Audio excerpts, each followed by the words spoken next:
From the start, their potential was easy to see. Their future wasn't. Lofty dreams are reached over solid ground. Through twists and turns, ups and downs, the road can lead you to your goal. The Tigers reclaim their crown. The same passion, two paths to one place. Here, at the helm of teams that believe in them, that are led by them. And he will dive for the end zone. Into a challenge earned through effort and will. Buckeyes can do no wrong. And this is a beatdown. With the chance to climb the final hill of a long and hard-fought campaign. This is the game they pretended to play as kids. Today they play it for real as young men in the college football playoff.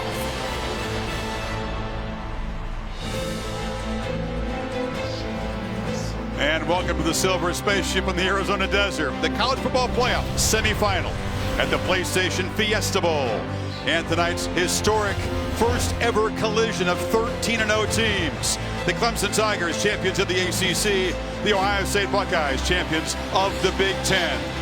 This is the Booking.com kickoff. The winner punches a ticket to New Orleans, where LSU awaits the Bayou Bengals overwhelming Oklahoma this afternoon in Atlanta, a game no doubt most of you saw. And welcome to Glendale. Chris Fowler, Kirk Herbstreit, Maria Taylor, and Tom Rinaldi will join us. So grateful to be able to call our 11th college football playoff game. The winner here has got a big challenge, Kirk, because what we just saw down there with LSU and Joe Burrow overwhelming the Sooners. Burrow, 7 touchdown passes in the first half alone. Yeah, I mean, they have been the most complete offense that I think I've ever covered in college football. What Joe Burrow is doing, how quickly he's processing coverage and delivering the football. Whoever wins this game, it'll be fun to hype that game up when we see them on the 13th in New Orleans. Fun will be the word in New Orleans with the Bayou Bengals there, undefeated. But if there's one offense that can maybe match LSU in production so far this year, it's Clemson. And is there one quarterback that you trust more in a playoff environment than Trevor Lawrence, who's never lost as a starter and never thrown a pick in a postseason game? Yeah, he comes in. He's kind of been there and done that, has that approach to the game, playing with a lot of confidence right now. There was a lot of talk early in the year. Expectations almost unrealistic. I think he was pressing early. In fact, he would tell you that he was. At one point, middle of the year, he settled down. Look at the last 6 games.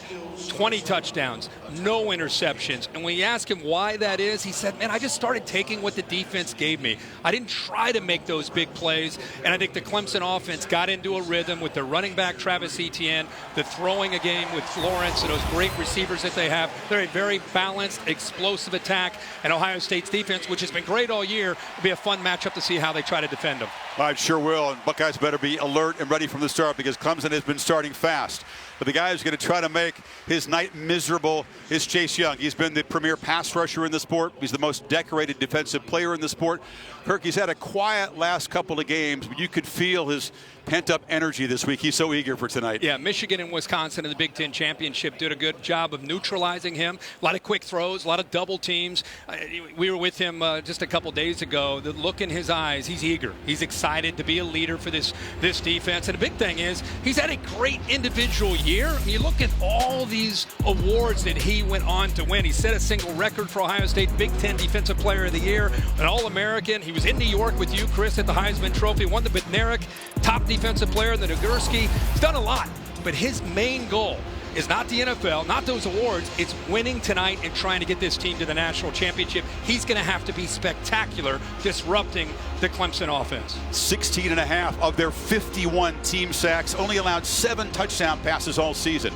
Meanwhile, the fellow Heisman finalist, the quarterback for Ohio State, Justin Fields, for the first time in his career is dealing with an injury. He's got a left knee MCL sprain, the brace is on it. I think the brace is on his knee, Kirk, but maybe in his head as well. Yeah, first of all, you see the numbers, 40 touchdowns, 1 interception. That trend will have to continue for Ohio State to try to score with Clemson. The brace is interesting. He said he's going to have to go with a bigger brace to give him that stability. He's concerned that it may restrict him as far as his ability to run.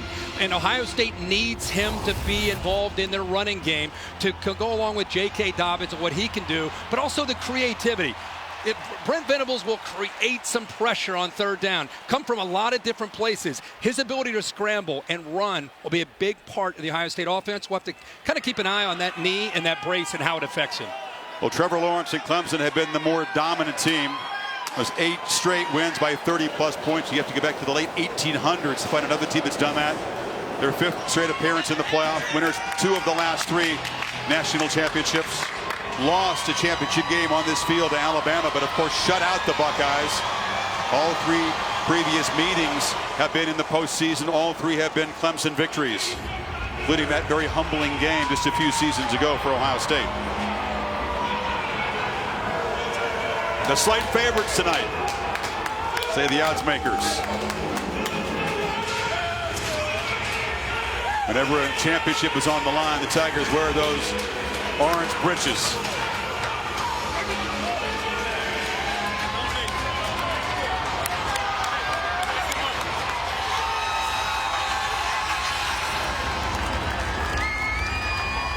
Clemson fans slightly outnumbered by the Buckeye Nation in here tonight, but still many have made the cross-country journey to support their team.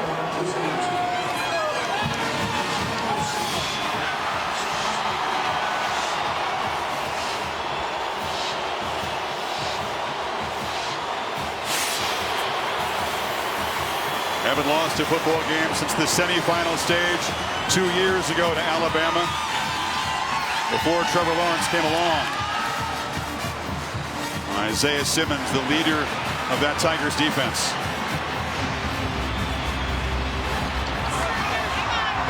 Ryan Day, spectacular in his first full season as head coach, 16-0 as the boss of the Buckeyes.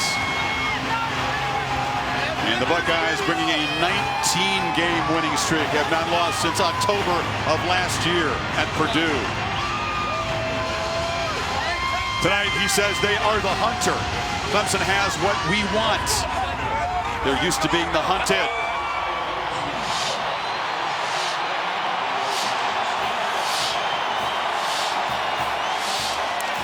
We hope you're ready. The undefeated Buckeyes, the undefeated Tigers for a slot in the championship game coming up from Glendale.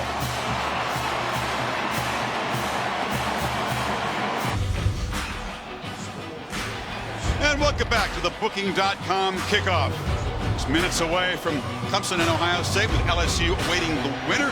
Defending national champions Dabo Swinney with Maria Taylor. Thanks, Chris. Coach, you said that early momentum will be a key in a game like this. How do you generate that to start out this matchup? Well, you got to execute. You got to just, settle in early. Both teams will fill each other out early, but just execute. That's the main thing. Just settle and keep your breath. Slow your breathing down and just do what we've done in practice. All right, thanks for your time. You got it.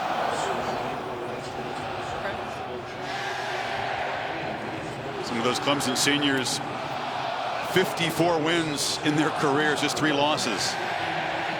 An SEC crew in charge of this game tonight. Ken Williamson is the referee.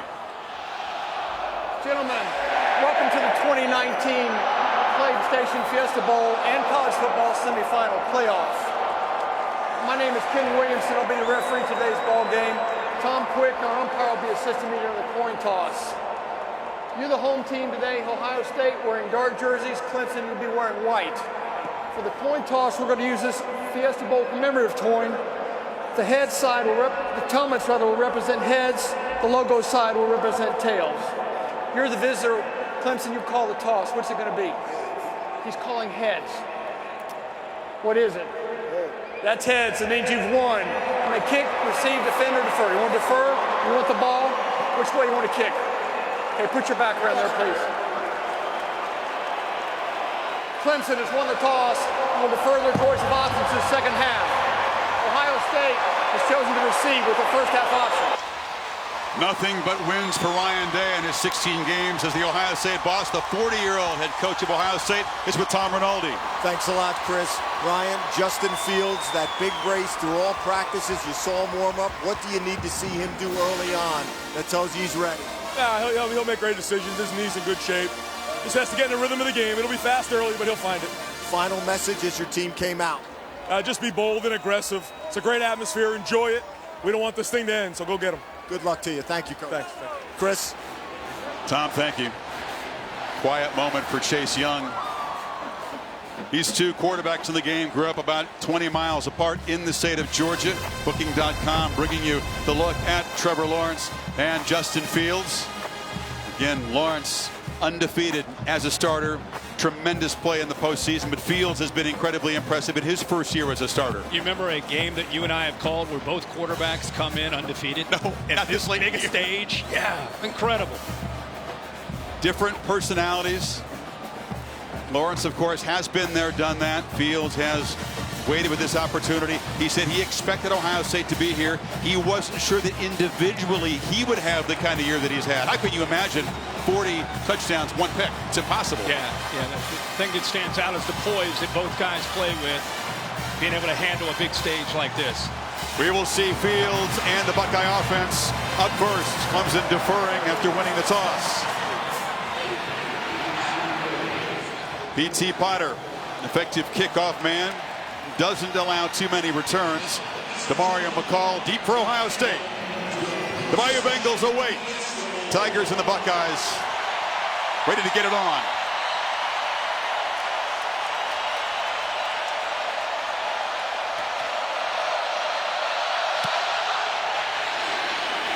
McCall will make a fair catch. And Justin Fields tells you about some of his attributes.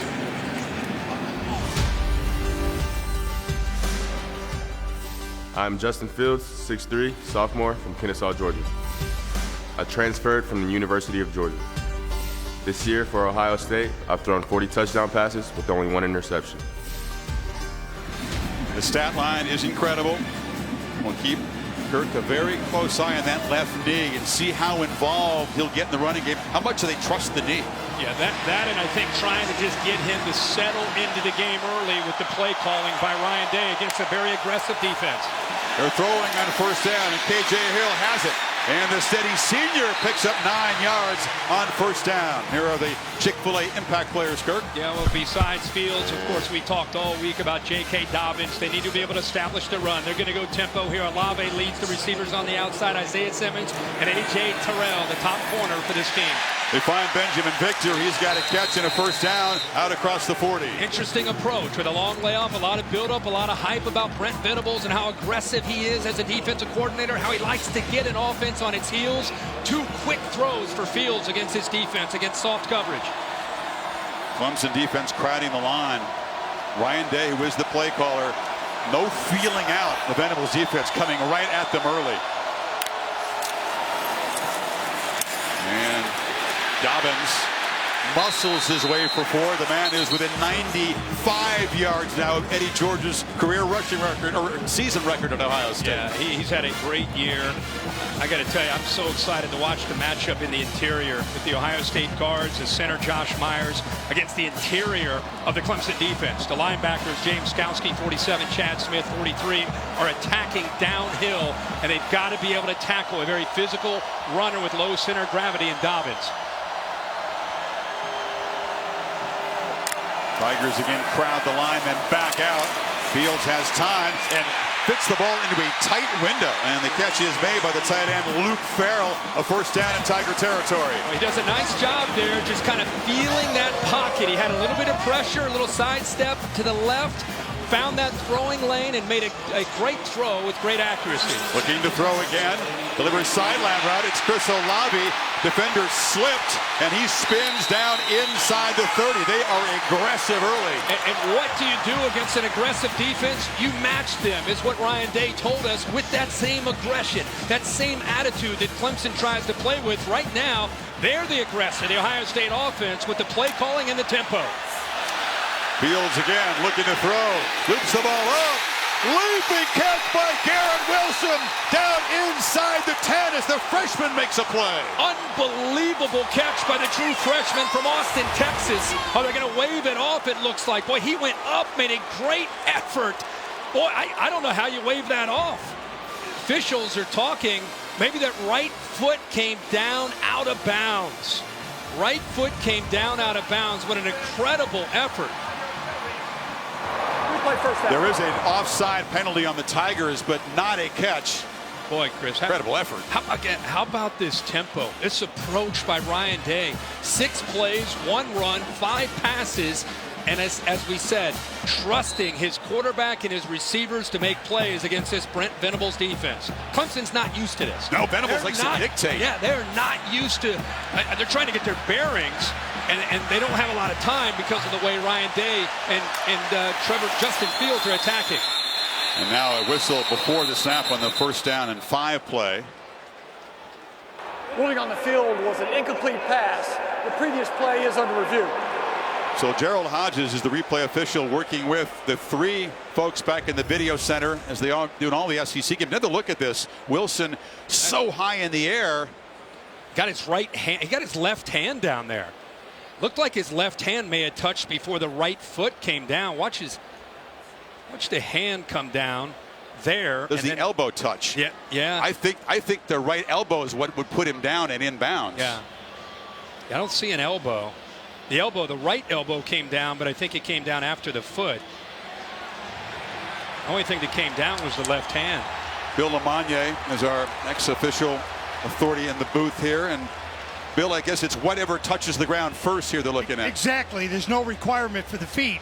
The hand appears to touch first. Yeah, it looked like that left-handed touch. I say replay, reversing this to a catch and spotting the ball at that spot. That's interesting, Bill. It's not an elbow, or a hand is a hand, a foot, your elbow. Interesting. That hand looked like, again, it got down to me. The requirement is a body part. Review, the runner's arm touched inbounds prior to going out of bounds. Therefore, we'll have a completed catch at the 5.5-yard line. It'll be 1st down. Yeah, it was interesting. The offside penalty will be declined. When they first went to replay, you could see Ryan Day being frustrated because he wanted to keep attacking, but it turns out they end up reversing it. He's going to be a lot happier to have the ball at the 5-yard line. And that is a tremendous play. That's a 27th catch for Wilson, who comes from Austin, Texas. He's kind of the next Ohio State wide receiver weapon. Well, that was a great effort because Kendrick had tight coverage. How about the ball placement by Justin Fields up high? Give the freshman a chance to go up and make a play on it. Clemson very stingy in the red zone. Opponents have only made 25 trips in here and only scored 10 touchdowns.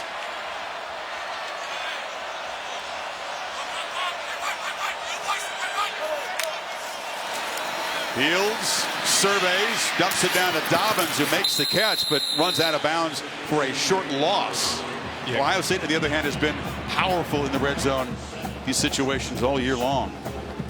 The good thing for Ohio State is they get to completion with the reversal. The bad thing is it's kind of slowed down that momentum that they had created with the play calling and the tempo offense.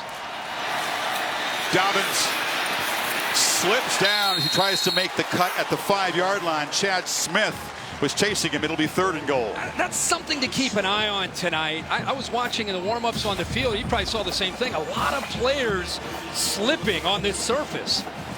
You know, natural grass, they grow it outside, pull it inside, but don't you feel like this field is often damp? It is. Yeah, it seems that it's a little slick. And we've caught a lot of games in here, big games, and you're right, that seems to be a reoccurring pattern. Something the players will have to adjust to when they make those sharp cuts. Been a great drive, but this is a crucial moment early in the game. Ohio State looking to Fields, who scrambles, delivers, broken up beautifully in the end zone. A.J. Terrell got his hand out. Olave, the intended receiver, and here comes the field goal team. And there's the length of A.J. Terrell, 6'1", 190. And he's up against Olave, who's a great receiver. And this is a big part of Ohio State's offense on 3rd down. Fields has got to be able to scramble, but look at the length of Terrell. Watch him reach out. Eyes on the quarterback, and then is able at the last second to reach out and knock that ball away. So Blake Hubbell, very reliable kicker. for the chip shot. And Ohio State driving at 71 yards in 10 plays, only 2 running plays, but Clemson stout as usual in the red zone, holding Ohio State to 3. So Trevor Lawrence coming up. Tigers first possession, Buckeyes on top 3-0. Justin Fields sharp, 6 of 7 on the opening drive, completions to 6 different receivers, but Ohio State settling for a chip shot. So Chase Young, our PlayStation Impact player, 87 is a very high number for a defensive player. Did serve the 2-game suspension for an NCAA violation last year, but still had 16.5 sacks, which is the most in Ohio State history, and he is raring to go. Interesting to see how Clemson blocks him.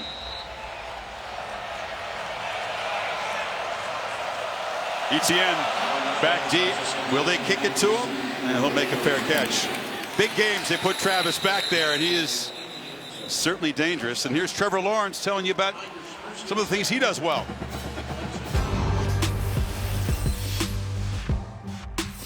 I'm Trevor Lawrence, 6'6" quarterback from Cartersville, Georgia. Last year we won the national championship, and I was the game's MVP. 24-0 record as a starter. 169 pass attempts without an interception coming into this game. I can't believe our guys got him to say a couple comments about himself. He deflects individual attention, likes to talk about the team, but that's a good job. And it's a pitch. And Etienne gets a block on the edge. A hard hit, knocked out of bounds there by Jeff Okudah, but a nice first down gain as we check the Chick-fil-A Impact players on this side of the ball. Yeah, much like Ohio State, Clemson, as much as you talk about Lawrence, they've got to get Etienne. T. Higgins will be into the boundary, number 5. Justin Ross will be on the other side. Talked a lot about Chase Young. You just saw Jeff Okudah make a great play against the run, but he's going to have to play great in coverage against the long, tall receivers of Clemson. Etienne got 8 on first down. Now they fake it to him, and they find Higgins across the middle, who slips a tackle and makes a gain into Ohio State territory to the 45. But one thing they're going to look at to attack aggressive linebackers coming downhill. When he sees that, they're committed to stopping the run, he's going to throw right behind them in their version of run-pass option. They sit back, they'll run that, but when they're coming downhill against Etienne, he's smart to see that, pull it, and make the throw.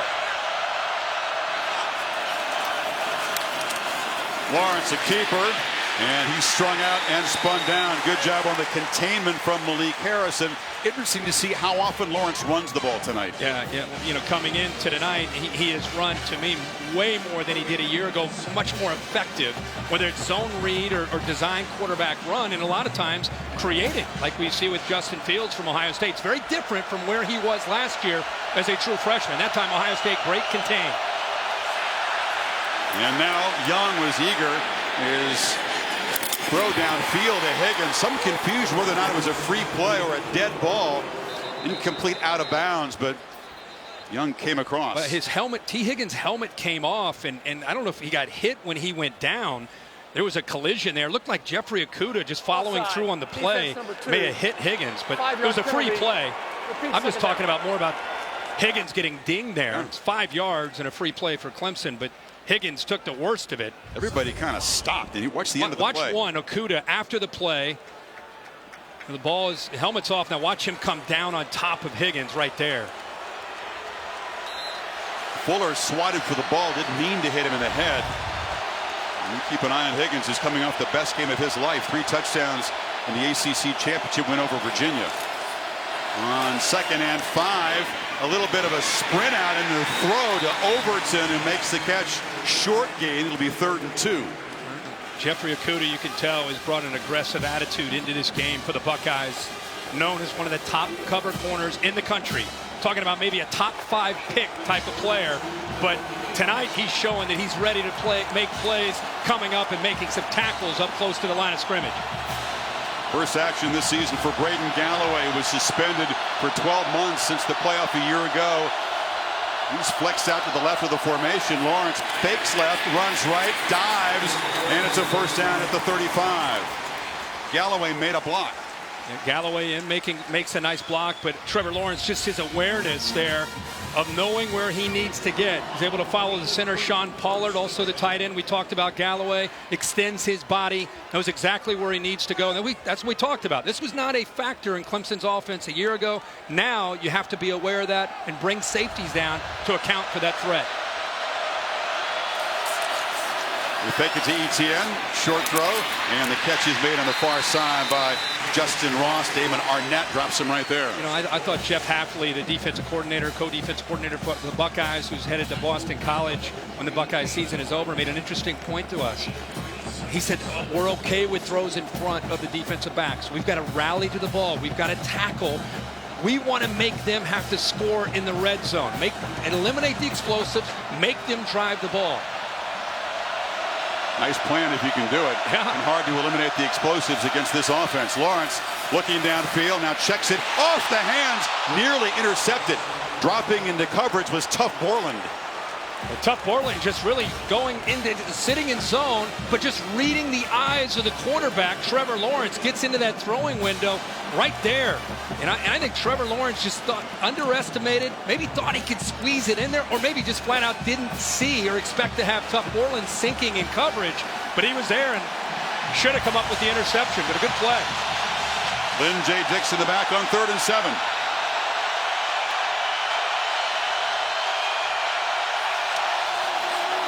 Lawrence has time, delivers low and incomplete.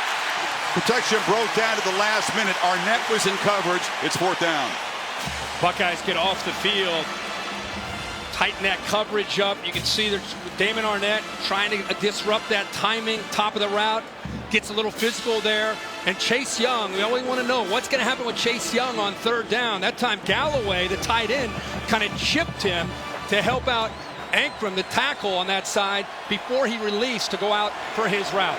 P.T. Potter, the sophomore kicker, has been solid this year. This is near his career long of 51 from 49. It slid wide right. Ohio State defense gets a stop. Clemson comes up empty on the opening drive. 3-0 Ohio State.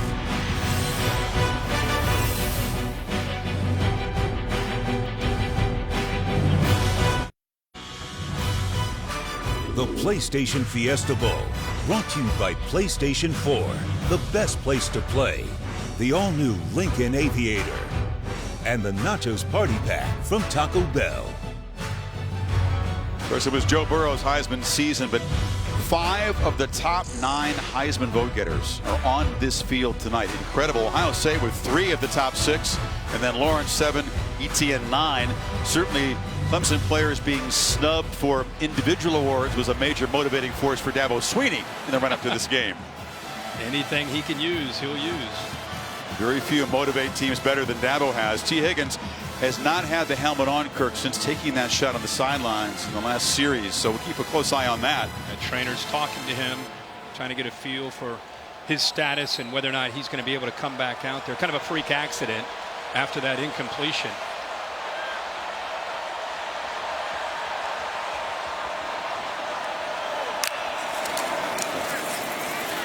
Dobbins in the clear. Off to the races. Can they run him down? They cannot. Touchdown, Ohio State.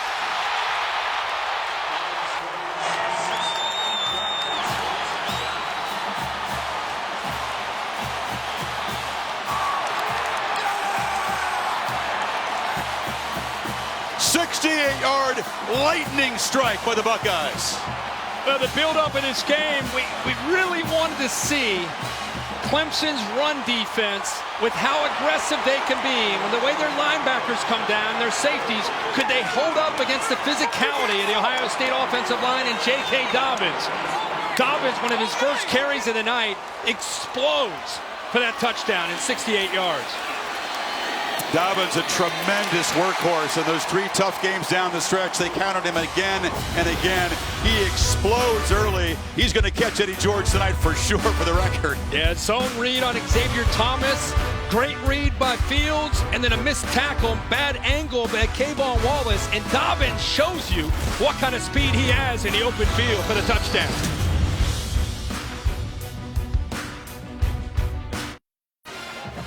Yeah, zone read on Xavier Thomas. If he stays wide, they're going to hand it off. It's exactly what happens here. Good job by Fields. But look at the left side of that offensive line, led by Munford, pushing and winning the battle at the line of scrimmage. Does a good job of that push, and that kind of frees up Dobbins to be able to make that play. And there's a poor angle by the safety, Kayvon Wallace. And you could see that speed. I mean, Dobbins is a thick, physical runner, but you get him out in the open field like that, he can leave most secondaries. ETN from the 5. Quick burst, and then a huge hit. Big collision. Knocked flat right there at the 21-yard line by Justin Hilliard. Boy, a big hit. What did Ryan Day say? The start of this game was so important. Match the energy and the execution of Clemson. Make them feel our strength and our violence. And they are doing so far. 7 minutes, pretty good job of that. As a first-year head coach, that's kind of been his message every week, no matter who the opponent is. And, of course, on this big stage, you want to maintain that approach, especially against Clemson. Now Trevor Lawrence back to work down 10, and perhaps without his top receiver, T. Higgins. More on that in a second. ETN dances to the hole. Maria on the Tigers sideline. What can you tell us about Higgins' status? Yeah, Chris, we saw T. Higgins going into the tent, and when he came back to the bench, he no longer had his helmet. He looked dejected, and a lot of his teammates were coming over to shake his hand, and then they just took him to the locker room for further evaluation. We're not sure about the diagnosis yet, and we'll get you an update as soon as possible. Well, you hate to see that. Sure do. Just a tremendous season, tremendous momentum off that 3-touchdown game in Charlotte. Empty backfield. Lawrence surveys, scrambles, and fires a bullet, which is incomplete. ETN could not hold it on the sidelines. It'll be 3rd and long. Another look at what happened here. Fuller came across, tried to swat the ball out of Higgins' hand back in the Tigers' first series. He caught the helmet, which came out pretty easily. Yeah, then Okuda would land on the head right. It didn't land on him much. I guess the head hit the ground. It didn't look as severe from that angle, Kirk, as we thought. Yeah, maybe when he hit the ground. Meanwhile, 3rd and 10.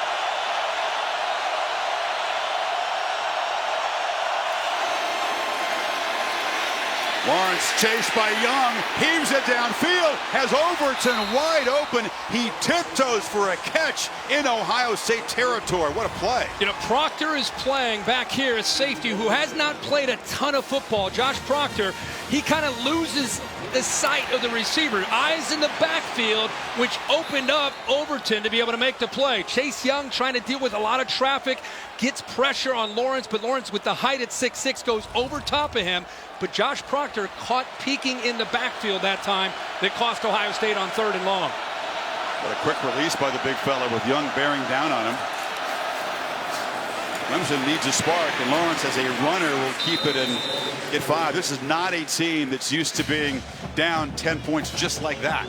Yeah, and you're also looking at a quarterback that, as much as we've talked about him running, Dabo Swinney says, you know, all year you look at it's about 6 times a game is what he averages running the football. Already tonight he's run it 3 times. So you're going to see him probably carry it up to 10 to 15 times at least.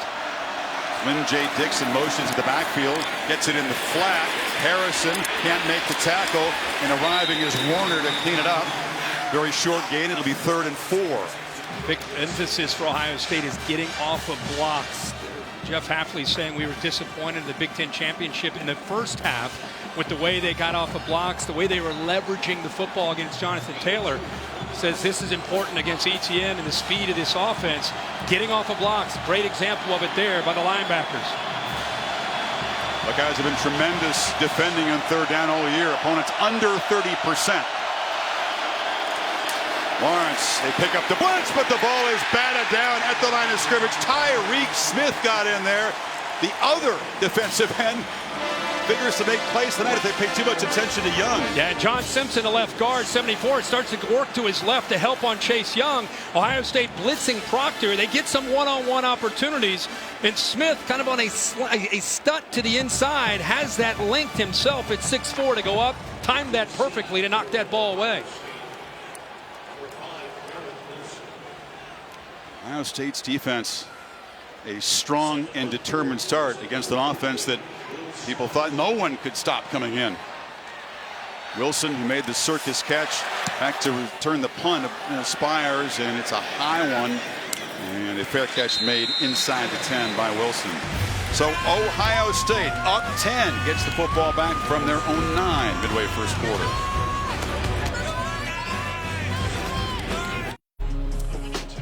Aerial coverage brought to you by Goodyear, recognizing those who strive to rise above the rest. Goodyear, more driven. Early 10-0 lead for Ohio State. The Big Ten had not scored a point in the college football playoffs since Zeke Elliott punctuated the championship victory over Oregon. A couple of shutouts in the interim, including a 31-0 loss to Clemson. Here, different looking Ohio State group so far tonight.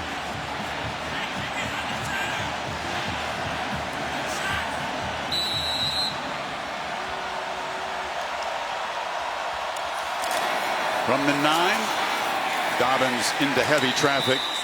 Simmons wrapping him up with help from Jordan Williams. At this point in the game, Ohio State up 10-0 and really dominating the line of scrimmage at both sides. Clemson has Ohio State pinned. It's very important this series to try to keep Ohio State pinned, to force them to punt with a 3-and-out. Should give Trevor Lawrence good field position if you're a Clemson Tiger. There's a false start by the Buckeyes. It'll back them up. He pointed out Venables is used to having the answers. He's used to dictating to opponents. False start. Offense number 71. 5-yard penalty. Second down. Man who's been a defensive coordinator in 7 national championship games, including 3 at Clemson. Unfamiliar position right now. No, I mean, think about what they've done all year in the ACC. They've allowed 244 yards a game. Ohio State's already sitting at 140 yards. They've played 11 plays into the game. But they have Ohio State pinned here, so see what they do. Fields from the end zone, flips it short. Matt makes a catch, big collision, and he's knocked out. Very short gain. A.J. Terrell showing his physicality off the corner. Yeah, nice job playing some zones, sitting there, keeping their eyes on the quarterback there. And now this is where Venables usually makes a living on 3rd down and long. It'd be interesting by Ryan Day to see what he does. 3rd and long inside his own 5-yard line. Probably in a conservative approach, you would think. But the way he's been calling plays, you never know.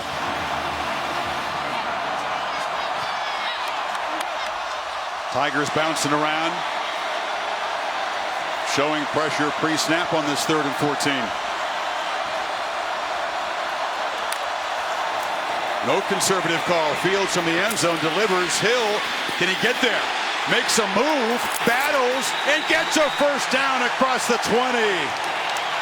Crucial conversion. Buckeyes backed up no longer. Yeah, they used the motion to help them to get a matchup with K.J. Hill. You got soft coverage. Now Hill's got to make a play after the catch against Turner, which he does and wins. Great call, an aggressive approach again by Ryan Day, backed up inside his own 5-yard line. Sure was. Long. There's your answer. Yeah, and it shows you the confidence that he has in his quarterback, Justin Fields. Dobbins starts right, cuts it back, and is dropped after a yard. Hill with a couple catches early, got 15 on that 3rd and 14. It'd be interesting, the morale of Clemson, so used to dominating, so used to being the one that's dictating things. All of a sudden, they've got Ohio State pinned. It's 3rd and long, you give up a first down. This is uncharted territory for Clemson's defense.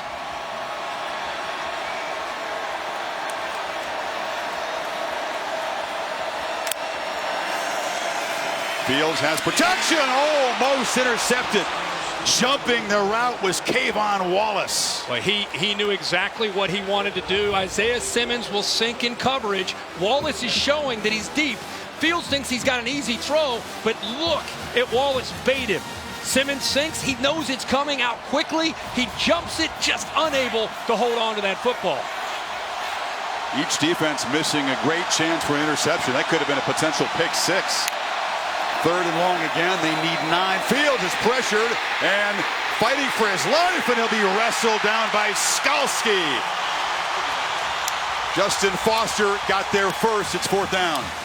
Well, where will they come from on 3rd down and long? And in this case, they come from everywhere. They've got backers. They've got a safety up tight. You're trying to figure this out with pass pro. You're maxing it because you got the back there. but the speed, the relentless approach there by Foster, he's able to get around Brandon Bowen and win that time on 3rd down and long to get the ball back to the Tigers. So Clemson's defense playing with more urgency, more energy, and they forced the punt from Drew Chrisman. Maury Rogers staying at his 44. Chrisman not as good as he usually does. That will get a friendly roll. Didn't hit it very cleanly, but now Lawrence takes over at the 47-yard line against this aggressive defense. Yeah, man, they have really set a tone on this side of the ball. They've been challenged by Jeff Hafley and Greg Madison. Look at the physicality. Boom, Malik Harrison right there on that last drive. And then Josh Proctor on a blitz. He didn't get to Lawrence, but look at the message he's sending. Bang! Trying to pick up a back that time, and Dixon trying to pick up pass pro. Proctor runs right through him. So the first couple series, Ohio State not only holding up, but sending a message and playing with that violence and physicality that you talked about from Ryan Day.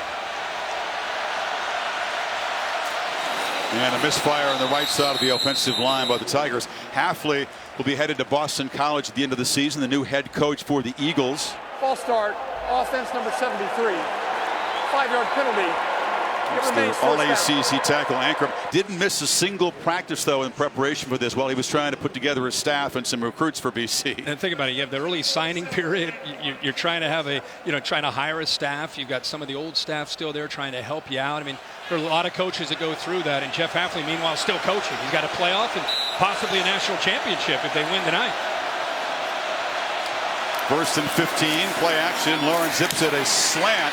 And Ross goes down, makes the catch in Ohio State territory. And with T. Higgins down, more the onus falls onto 8, who was the hero last year in the national championship against Nick Saban and the Alabama defense. They will move him around even more now. He's usually to the field up here, but now they've got him down here into the boundary where T. Higgins normally would be. Joseph Ngata, number 10, the true freshman from California, will also have to step up and help fill that role.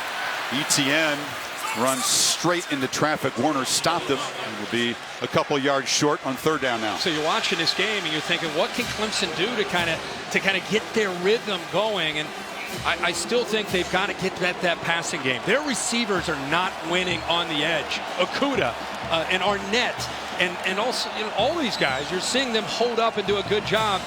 Even Sean Wade in the slot. They're not getting separation, making it very tough on Trevor Lawrence in the pass game. Ross is over there on the left, single coverage against Arnett. And Fields swarmed under. Lawrence is going to be sacked by Robert Landers, the big junkyard dog, and Tyler Friday as well. Ohio State swarms him yet again. Watch how long this play takes to develop off to the right. I mean, watch these receivers and watch how quick the Ohio State pass rush gets in there. They're still running their routes, and Trevor Lawrence is taking an onslaught of defenders led by Sanders. The interior quickness, and then you can see the outside pressures able to get there with Friday and Harrison. The attention justifiably on Chase Young, but there's a whole bunch of dudes in Ohio State that can rush the passer, especially if you pay a lot of attention to number 2. Spires' punt will bounce into the end zone. What a start for this Ohio State defense. Hope you'll join us on New Year's Day. We'll travel from Glendale to Pasadena for the Rose Bowl, presented by Northwestern Mutual, Ducks and the Badgers, followed in prime time by the All-State Sugar Bowl, Georgia and Baylor.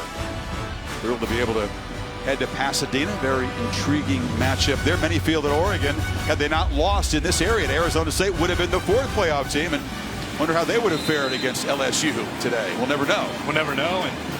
And I called that game in Tempe that night, and it definitely cost the Ducks after the way they played against Utah. I think if they win at Arizona State the way they played in the Pac-12 championship, they would have been the 4th team. Fields rolls out, delivers a low bounced throw. He was chased by Simmons. This Clemson defense, they don't know anything other than to continue to attack. Down 10-0, 49 seconds left in the first quarter. That's just Brent Venables' style. That's what he believes in. Doing a good job of mixing up their looks. They will live by the sword and die by the sword with their approach.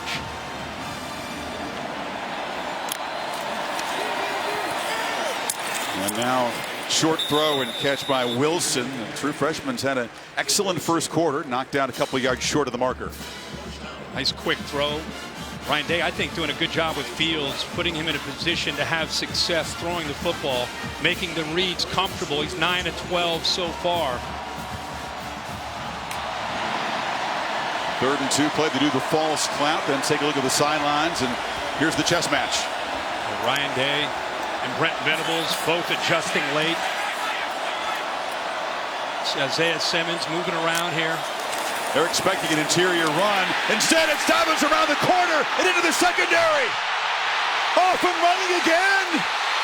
Dobbins finally tripped up inside the 10 by Tanner Muse, but the Buckeyes threatening. I showed you Isaiah Simmons, and Brandon Bowen, the right tackle, felt that, and he does a nice job of kicking out on Simmons, and that's exactly where J.K. Dobbins ended up finding that crease in the defense. Again, if you've not seen Dobbins play a lot, he looks like a bowling ball, but he has tremendous breakaway speed, and he's especially fired up tonight with all the hype about Travis Etienne on the other side. The bowling ball is rolling downhill fast tonight. A 68-yard touchdown, a 64-yard run. End of one. 10-0 Ohio State. You're watching the PlayStation at Fiesta Bowl on ESPN.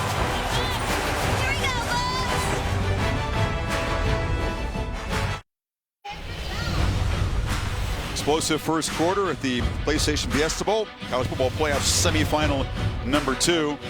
And a record for J.K. Dobbins that he desperately wanted. Not an individual guy, a record guy, but so much respect for the great Eddie George. And now, with 1,970 yards in 39 less carries than Eddie's Heisman Trophy season, it's a single season rushing record for J.K. And a young man who was very committed in the offseason with his diet and his exercise. He said last year was a failure as a season as a sophomore. He's very motivated coming into this year. Went from 12% body fat to 9%, but got stronger. And you can see how it's paid off for him in the way he's running. Ate a lot of bad tasting food, he said. A lot of lettuce and beans, but hey, it worked. Yeah, it was basically like eating grass for 3 months. 1st and goal, beginning quarter number 2. Fields from the pocket, harassed as he throws, tried to get it to Hill, and it was broken up by Wallace. They're getting pressure, and a very dangerous throw there. Foster coming from his right, gets around Bowen again, does a good job with his hands, gets his hands on the jersey, but Fields is a big, strong guy, able to sit in there, get enough on that ball. Hill's almost able to come up with it, but good tight coverage by the Tigers. Boy, Ryan Day, what an impressive approach in this first half as a play caller.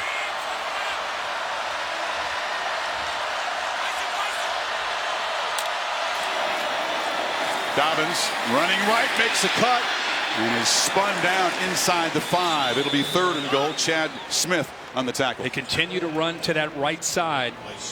The interior of the Ohio State offensive line is the strength, with Jonah Jackson, the transfer from Rutgers at the left guard, Josh Myers, the leader in the middle, 71, and then the right guard, Wyatt Davis. But they've been running behind Davis, 52, and also 76, Bowen, very successfully, really controlling the line of scrimmage. And Clemson forced another red zone chip shot field goal attempt. Crowd the line, try to come after Fields, but he loops the throw, diving catch, touchdown, Dobbins! And the Buckeyes are flexing and stretching the lead.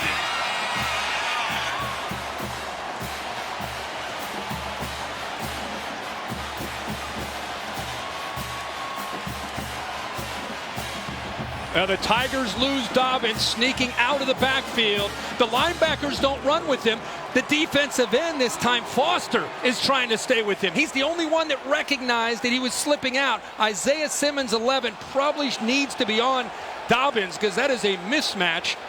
And they might take a peek at that before they kick this extra point. He reaches out, lays out, but let's watch the ball to see where that football hits. Yeah, definitely going to take a peek at it. The AT&T pylon cam will show it to you, and we'll bring in Bill Lamagna. Control of the ball there. Does he have it when he crosses the plane, Bill, in your view? Part of his responsibility is to maintain control of that ball if he's going directly to the ground. When he hits the ground, that ball turns in his hand. This is an incomplete pass. I agree. Finish the process of the catch, and he does not do that. Control, inbound status, be able to do a football move, which he did not do because he lost the ball. Ball came into just one of his hands as it hit the ground, so it was difficult for him to control it. Remember, if the ruling is incomplete, it's going to be 4th down and a short field goal attempt. So a big swing here.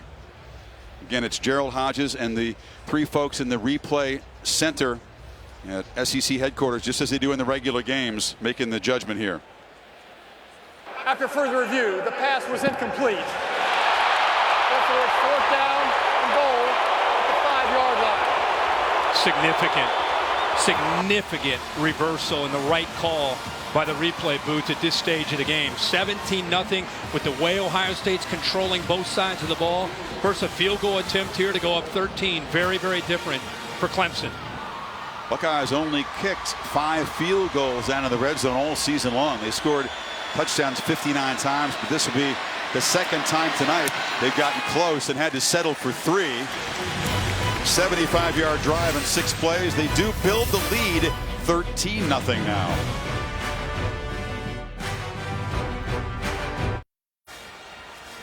Lucas ringside watching this heavyweight collision in college football. Tyson Fury talked to him watching his first ever game, amazed at the spectacle of college football. And of course, he's based in Vegas, prepping for the big rematch with Deontay Wilder, Alabama guy.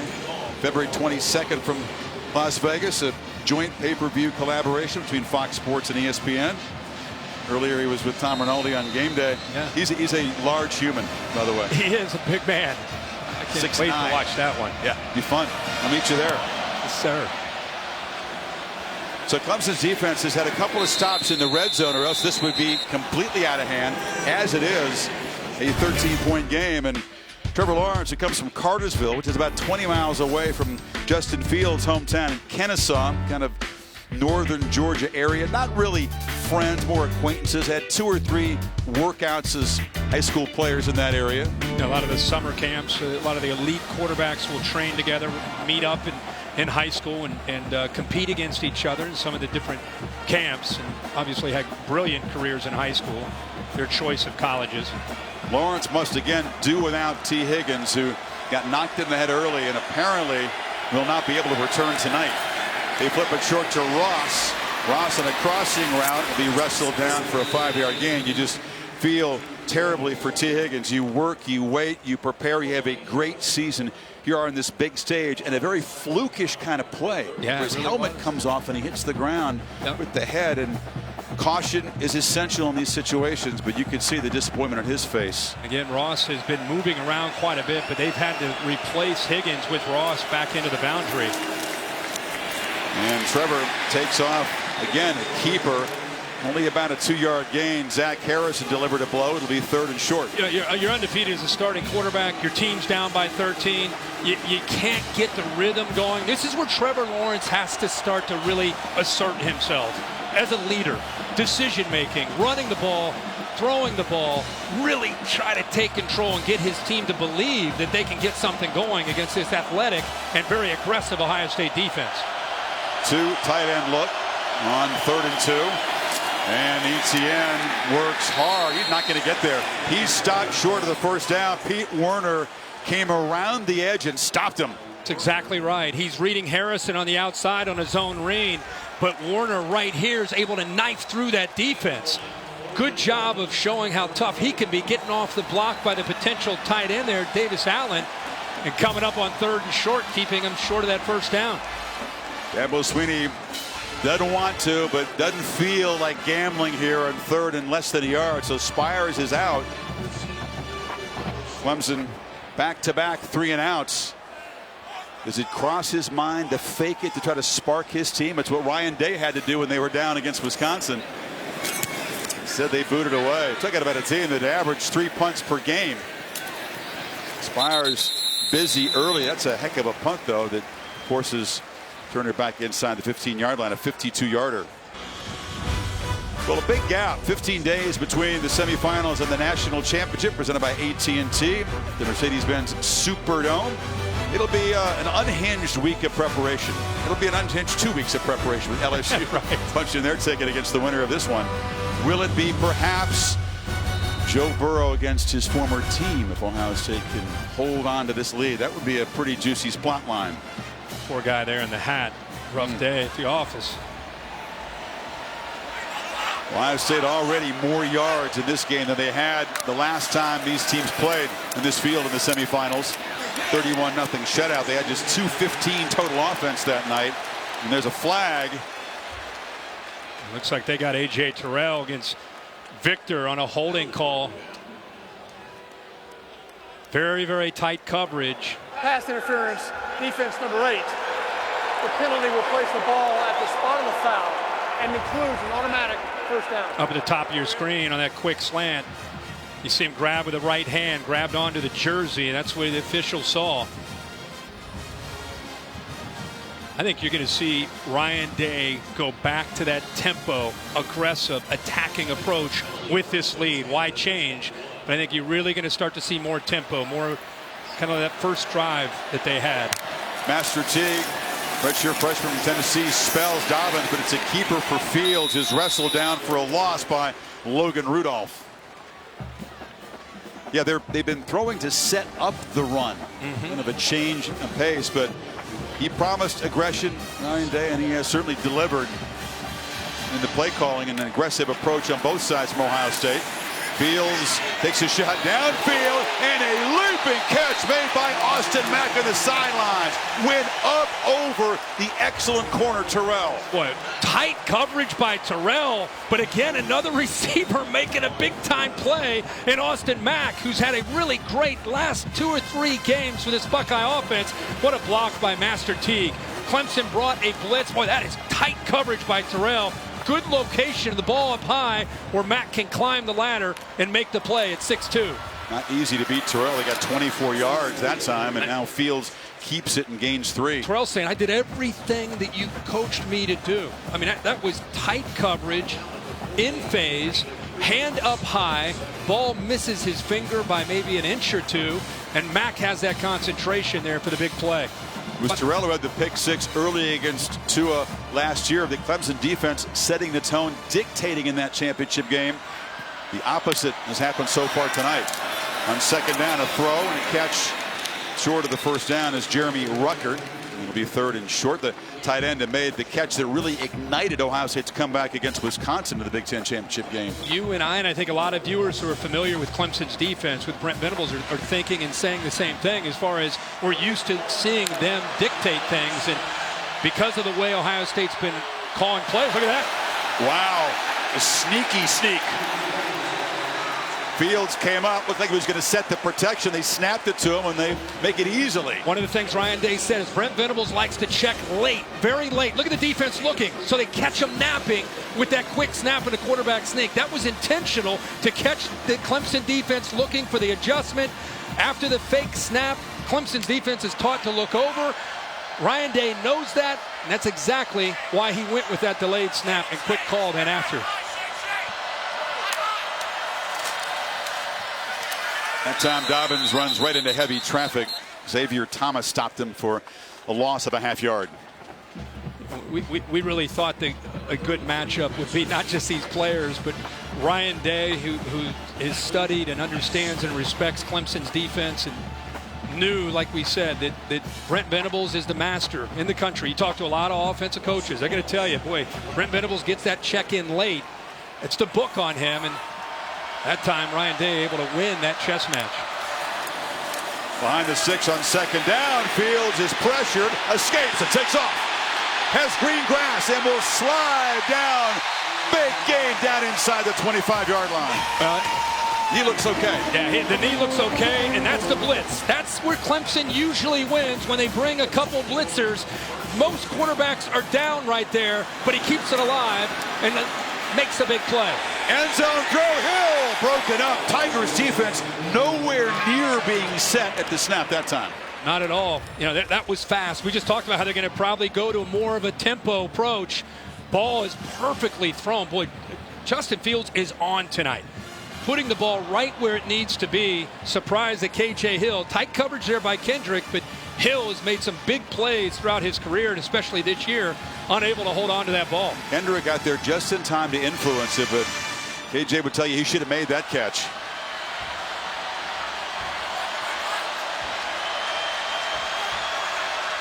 Teague is the back, and Day trotting down And he'll take a timeout here. The play clock was winding down.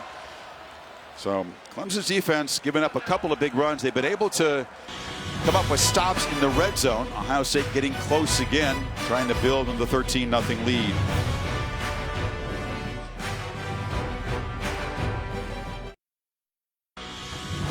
The PlayStation Fiesta Bowl, brought to you by AT&T. Gatorade, for the athletes who give everything. Nothing beats Gatorade. Capital One, what's in your wallet? And the first ever Mazda CX-30. Feel alive. Tigers in that 28-game winning streak. Serious jeopardy here.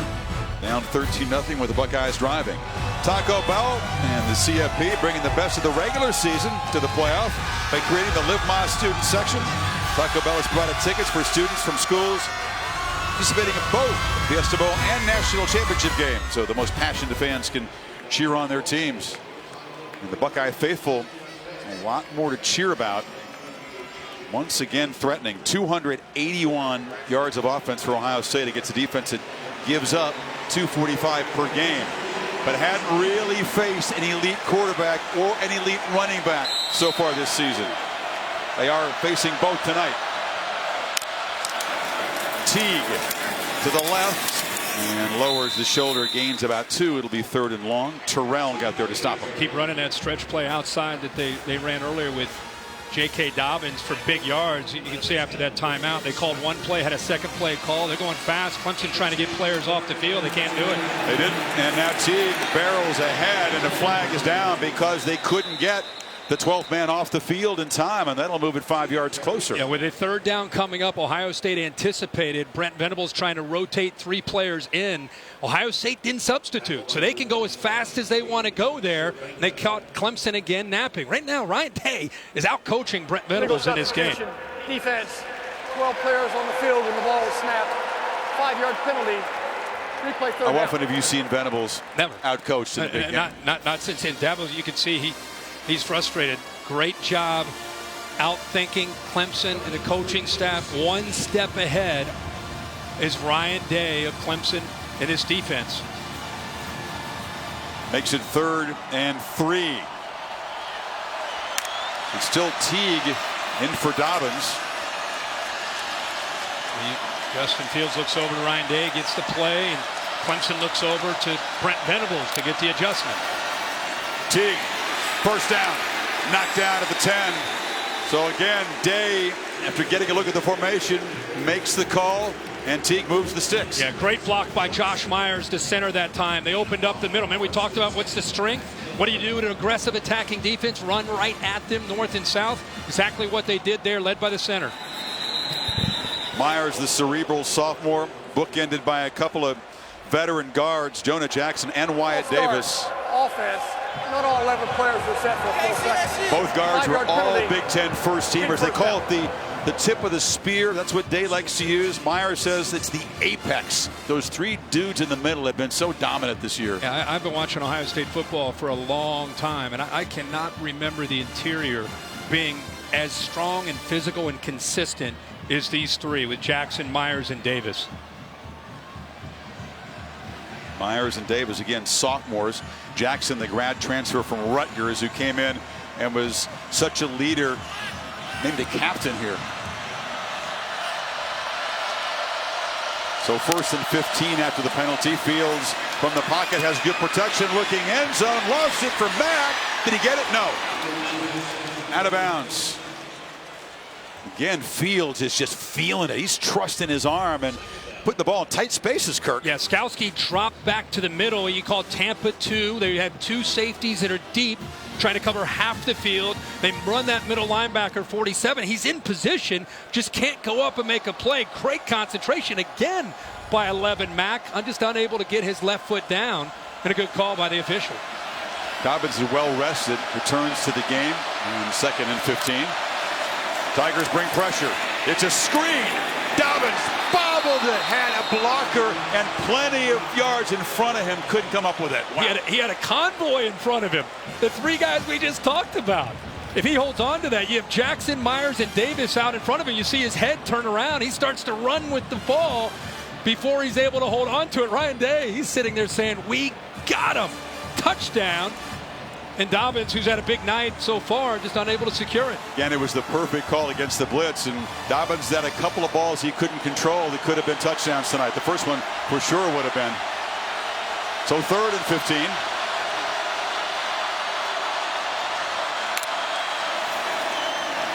Well protected.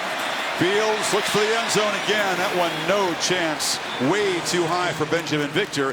And for the 3rd time tonight, the Buckeyes will stall in the red zone and have to try a field goal. Yeah, and kind of a delayed route there. Victor trying to catch Terrell napping. You're not going to do that. That's good coverage, good discipline. Terrell in perfect position there. And you're right, Chris, 3 times Clemson's defense, which has been a strength of theirs in a red zone, kind of bows up there to force these field goals. The only thing keeping Clemson in the game have been these stops in the red zone.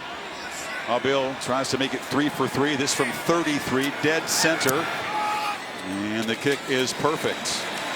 Another long march for the Buckeyes. 14 plays, 70 yards, and the lead is now 16.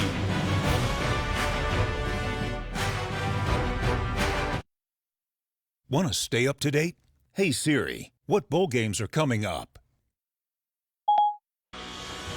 Siri knows it's the granddaddy of them all, presented by Northwestern Mutual. Last time we saw that Ducks defense, they were suffocating Utah, Pac-12 champions against the runners-up in the Big Ten, Wisconsin, followed by the All-State Sugar Bowl, Georgia and Baylor. Ohio State, complete dominance. The only thing that you'd be concerned if you're an Ohio State fan is the lead is not bigger because of the 3 red zone field goals. But the defense has been aggressive, hard-hitting, and without Higgins in the game, you get Clemson searching for answers against these guys. Jeff Hafley's whole approach in this game is keep everything in front. Do not give up big plays, and when they catch the ball in front of you, make tackles. Don't give up yards after the reception. A lot of zone, eyes on the ball, eyes on that quarterback, whether it's the run or the pass. That time, tough forward sinks in coverage, reads the quarterback's eyes, and this has been incredible all night. The way they're getting off of blocks, playing downhill, playing with an aggressive, violent mindset. Clemson, ETN, only 16 yards rushing tonight, and ETN, 13 yards. You fake it to ETN, and Lawrence, miscommunication. Ross wasn't on the same page, and Chase Young knocked the quarterback down. Maria? Yeah, guys, Justin Ross on the sideline receiving some treatment at the base of his neck. Looked like he's struggling with movement right now, so that could be 2 receivers dealing with injuries, obviously with T. Higgins out. Yeah, Maria, that is tough for this offense, but even tougher is the offensive line trying to deal with Chase Young and this aggressive defense. ETN on the pitch. Quick burst. Ohio State picking up where they left off in the second half against Wisconsin, the Big Ten championship. In the first half, Taylor ran wild on him, had 135-yard rushing at halftime, and then they dialed it up, and they look a lot like this bunch from the start. That's the way they really played all year. It's with the exception of the first half against Wisconsin and Taylor. Another 3rd down here for Lawrence. Remember, quarterback run, always a factor on 3rd and short with a 6'6 quarterback who's athletic.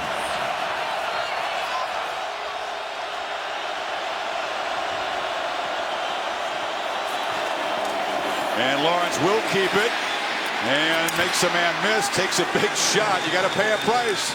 In a playoff game, they move the sticks. Fuller delivered that shot. Yeah, another message from Hafley this week has been hit the quarterback. If he's going to run it, if he's a threat, we've got to make him feel our defense. That's a good hit there. You see Hamilton down low, and then, of course, the safety, who's the eraser for Jordan Fuller, is able to clean that up. But Clemson, a good call there on 3rd and short, gets the 1st down. He loves the fact that he's the only safety out there. They play 3 corners on him, and he loves the responsibility. Sitting there in center field. Play action on 1st down. Lawrence rolling, surveying, flips it to ETN, who spins for 1st down yardage again right near midfield. That time, Travis Etienne chips, helps on Chase Young, and then releases out. Nobody accounted for him, and if you can't get him going running the football, just try to get him out in space. He's an electrifying player. Etienne just 21 yards on his 5 rushing attempts. 11 yards on that catch. Ball at midfield. Clemson desperate to dent the scoreboard here. Another keeper. Lawrence held up briefly, but shows the strength. long strider, but fought off a tackle, picked up 5. This is one of the answers against Chase Young. We just showed you where he is, zone read, just reading him. Where does he go? And Lawrence feels he can get around him, which he's able to do. Warner's in there tight to try to slow him down, but Trevor Lawrence, again, running the football quite a bit tonight to give him that extra number for the defense to account for. He's run it 7 times. Dixon is the back, but Lawrence wanted to flip it to him. Well covered. Nobody open there. Tyler Friday with the pressure. Yeah, I think Clemson tipped their hand there a little bit too early. Shaun Wade felt that. He locked up Dixon as he snuck out of the backfield after that fake. Trevor Lawrence had nowhere to go with that football. All he could do really is throw it away. I wonder if Dabo's thinking 2 plays to get the 5 yards here. 5 minutes to go in the half.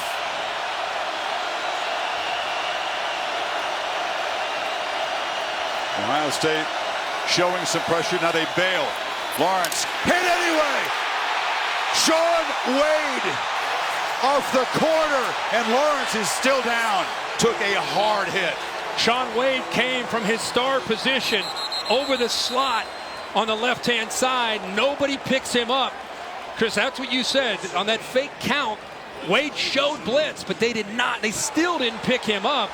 And Lawrence, I mean, Wade's going full speed into Trevor Lawrence there on that sack. And then Chase Young got there late and grabbed the quarterback around the neck. He was twisted in an awkward position and is still down.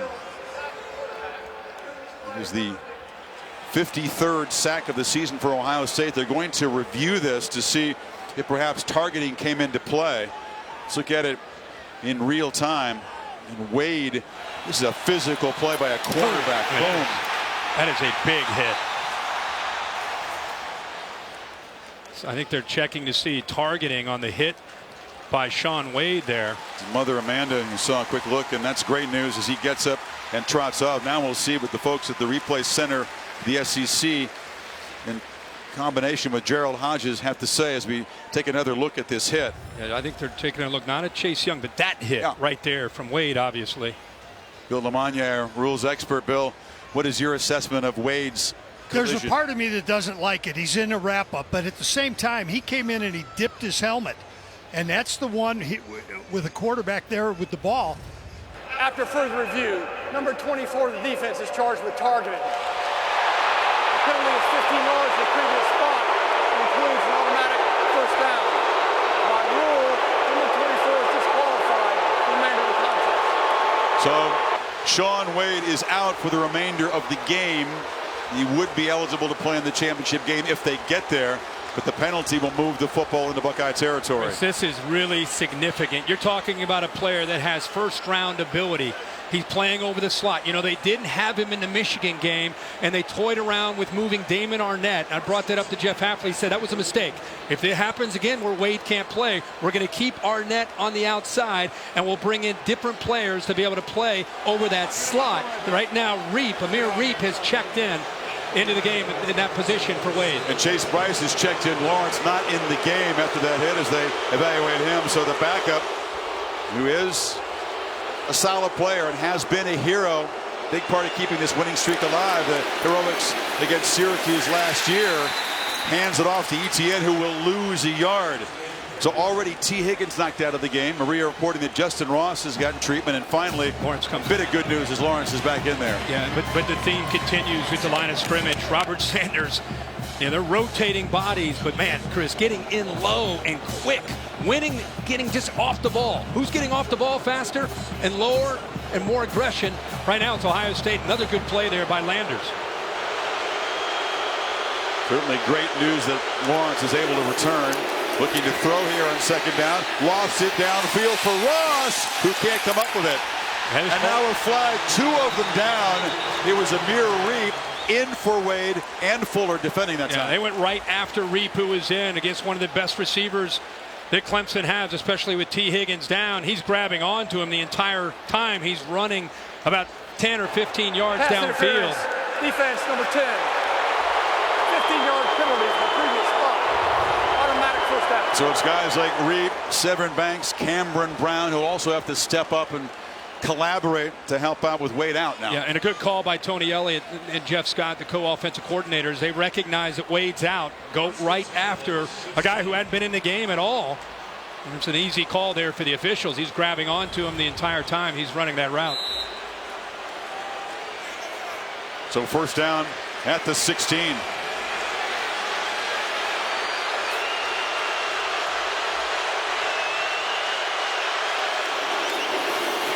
ETN, quick penetration, had to battle to get back to the line of scrimmage. Malik Harrison's been really active in the first half tonight. He sure has, but he's really benefiting from the defensive line play. Landers again is just too much to handle with his speed and quickness. He gets into that backfield.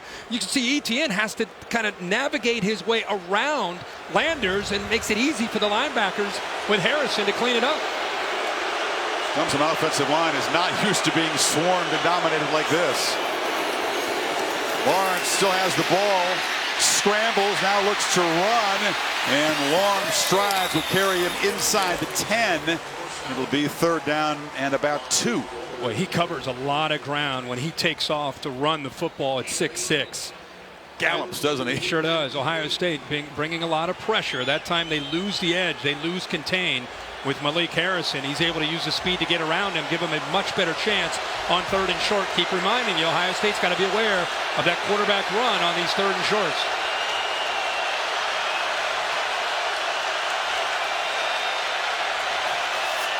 Pitch to ETN. Can he get the edge? No, he's turned back, but does well and scores. Standing up. That was all Travis Etienne on his own, and the Tigers finally on the board. Great point about that being all Travis Etienne. It's a good read. He pitches it out, but look at Fuller not give up on the play. But the rest of the Ohio State defense is running, expecting him near the boundary, puts his foot in the ground, deals with Fuller, and then cuts back against the rest of the aggressive Ohio State defense and into the end zone for the touchdown. They beat a very good safety in Fuller and then just ran through about 5 scarlet jerseys. Etienne finally gets Clemson on the board. 2:45 before halftime, and it's 16-7. As Travis Etienne's 18th rushing touchdown of the season. Penalties aiding the drive big time.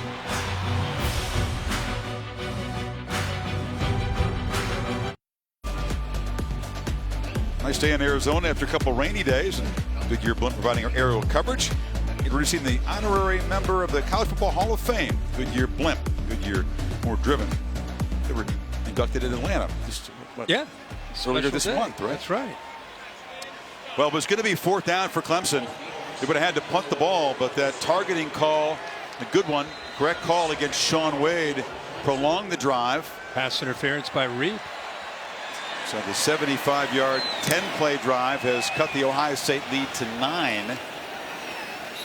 Another look at this drive. They desperately needed it, but the over-aggression on the blitz here, the helmet-to-helmet shot, boom, right there.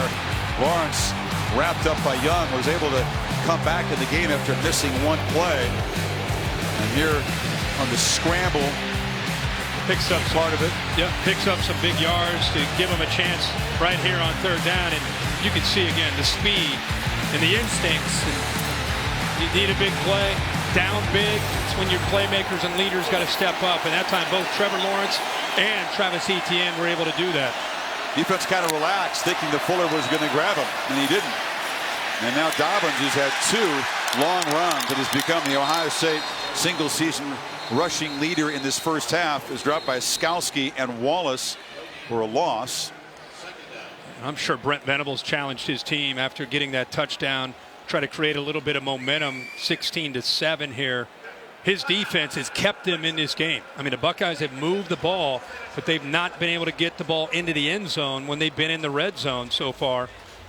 0 for 3 inside that 20-yard line for touchdowns. Coming into a key part of the game, and something that Dabo Swinney emphasized. He's not the first coach to do so, but you talk about the middle 8 of the game, the last 4 minutes of the first half, the first 4 minutes of the second half, and Clemson loves to be able to control that part of the game. When they win the scoring battle in that middle 8, They're 45-1, so they're trying to obviously call timeouts, get the ball back. They'll get it to start the second half as well. Yeah, and I think that's the thing that the Clemson staff, led by Dabo Swinney, they've got to be thinking about is they get a touchdown. Now you got Ohio State, you know, in a position where Ryan Day's been aggressive all night.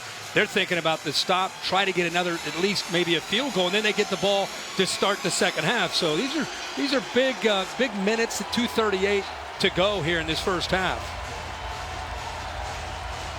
Suddenly there's some energy on the Tigers sideline. They're jumping around, waving the towels. Their crowd, after a subdued first half, up and involved.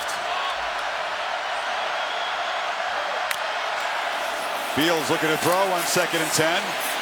Backpedals, has space, and now delivers on the sideline. And the catch is made by Wilson. The freshman's been a big part of the attack so far. He's a couple yards short of the marker. They rushed 3 that time, just relying on good coverage. They had 3 deep and 5 under, but Fields, because he's athletic enough to keep the play alive, eventually finds Wilson for positive yards. And now Dobbins hit in the backfield and dropped. They can't convert on 3rd and 2. The Tigers freshman Tyler Davis got there to stop him. Good job by Tyler Davis, but James Skowski also walks up into the line of scrimmage. Does a good job right here affecting the play, but watch Tyler Davis right there at the nose spot, able to get through there and benefit, because you saw the center 71 Myers, he had to come and account for that linebacker, which freed up the freshman Davis to make that play. Skalski right on top of him, and Dobbins remains down on the field. JK looking at that foot and ankle area. 68-yard touchdown at a 64-yarder to set up a field goal. Well, Tyler Davis, when he got into the backfield, he wrapped around the leg and eventually the foot right there. He's holding on to him and allows the rest of the defense to get in there. But the ankle's not, it's kind of held solid there by Davis. Dobbins up now, which is good news. We'll try it off. Tigers defense forcing a 3-and-out for the first time tonight. So all of a sudden the tone has changed here in Glendale. And Clemson with 2:05 to work with. They did spend 2 timeouts, but still should have plenty of time for Lawrence to operate the 2-minute drill. Chrisman punting, and Amari Rogers stationed at his 29.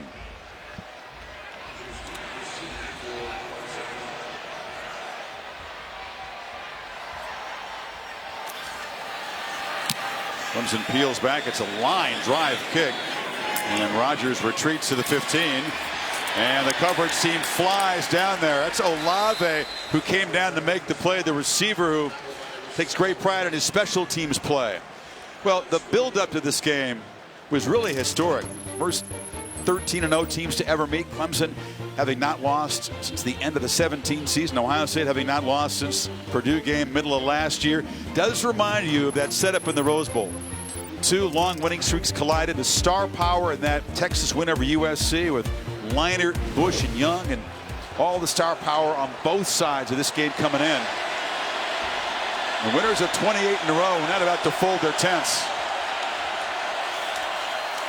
Lawrence from the pocket delivers a low throw, incomplete. Once again, Ross not quite on the same page as the quarterback. And again, he's had to flip positions. He typically is to the field, which is a different position, but because he knows both positions, with T. Higgins down, he switches and now has to go into the boundary.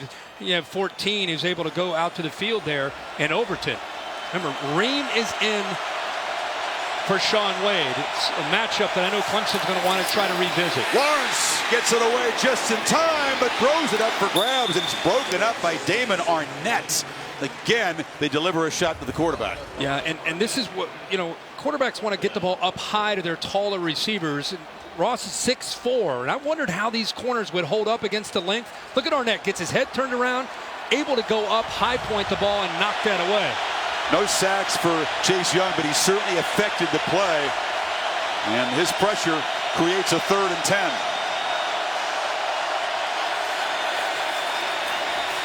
Lawrence delivers a strike. Ross makes the catch. They move to 6 across the 30. That was a dart. It was, and the linebackers were up tight, thinking about Lawrence possibly taking off. They're kind of spying him, so it opens up the middle of the field. And when Trevor Lawrence is able to throw in rhythm, and you give him that big of a window, he's going to put it right on the money. 16-yard gain on a crucial 3rd and 10. Now from the pocket, Lawrence took a peek downfield and now tries to find Overton on the sidelines. Incomplete. Reap defending. Minute 22. And Clemson trying to come off the canvas here as Dobbins tries to get that ankle loose.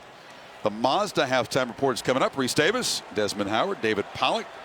Take a look at that dominant LSU victory from the Peach Bowl, and also Penn State's victory earlier today. Big Ten 3-0 in bowls at the moment. Lawrence took a peek downfield, had a lot of room, and breaks the tackle, and is still running. Lawrence in a foot race.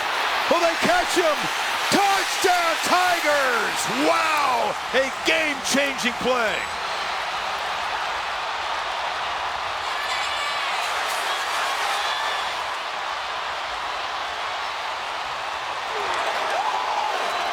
"67 yards. Proctor had a chance to stop him, but the big fella got out and galloped all the way home. What a call by Clemson. Again, utilizing the legs of Trevor Lawrence in that backfield. You expect Etienne to be carrying the ball tonight. Instead, it's Lawrence following the block of the left guard, John Simpson, and it opened up. Talk about a frustrating first half, Kirk, throwing the ball. How about this play, though? Well, this is great job of reading this block right here by Trevor Lawrence. Simpson, the left guard. You can see the linebackers, they actually move this way, and now it's up to the free safety, Josh Proctor, to be able to make a play. The eraser, right? You got to make that play. And again, he's 6'6", 220, making those moves in the open field. Heck of a play, and the Tigers are right back in this game. Long run this season. Before that was 28 yards, but it is the 8th rushing touchdown for Trevor. And Clemson within 2, despite being badly outplayed most of this first half. Keep in mind, he got knocked out of this game after that hit. The targeting call by Sean Wade shown some toughness. We talked about, remember early in the first half, I said, you got to step up. You're undefeated. Need to see this leadership. Need to be that guy. Boy, has he answered the call here for Clemson. And perhaps Wade's targeting play, the helmet-to-helmet hit on Lawrence, will be the pivotal moment tonight. Certainly changed momentum. Here's the play. Okay, this is 4th down. Yeah, this is a gutsy play here, and an unbelievable call to be able to recognize that they had the numbers right. You have to be able to account for that quarterback. Ohio State's defense is built to stop the run. And Clemson knew coming into tonight, Trevor Lawrence would have to be involved in this running game, and he most certainly has up to this point, 9 times and 89 yards. Now the Tiger bench really up, jumping around, the crowd making noise. Momentum has been seized. And the folks in orange and white, Teague spun down, and now it's just Ohio State trying to get to the locker room with the lead. And Dabo Swinney sprinting down and to call another timeout. You talked about the final few minutes of the first half and the beginning of the second half, and Dabo Swinney getting his team to really respond here at the end. Got to give his defense and Brent Venables a lot of credit, because this game was lopsided. It was going in a very bad direction for the Tigers, but Ohio State had 3 drives inside the 16-yard line and came away with 3 field goals. So they've kept them in this game and given Lawrence and the offense a chance to strike back and make this a ball game. They were so dominant early, moving the ball up and down the field, that you just wondered, against a team as explosive as Clemson, you don't take the opportunities, and they proved to be crucial. Now, they can obviously run out the remainder of this clock if they choose to just run the ball. By calling the timeout, it's kind of forcing their hand, because if they do throw it, you don't get a completion. Yep. It force Ohio State to have to punt the ball here before the break. Well, really, from that targeting call, the pass interference call, boom, this game has flipped. Dobbins has not returned to the game. It's still Teague. They fake it to him, and Fields with that aggressive approach from Day. Looking to throw. Delivers over the middle into traffic. Couldn't find K.J. Hill. There were a bunch of Tigers surrounding the senior. Well, he had K.J. Hill earlier over the middle of the field. He'll be coming from your right. He's looking to his left. Watch K.J. Hill work his way into the middle of that defense. Right there, right there, right there. He ends up throwing it late. Just isn't able to locate him. Once he broke free, he's looking to his left. The interesting decision now for Day. Do you try to throw, make the first down, but perhaps if you don't complete it, give Clemson some time to work with here.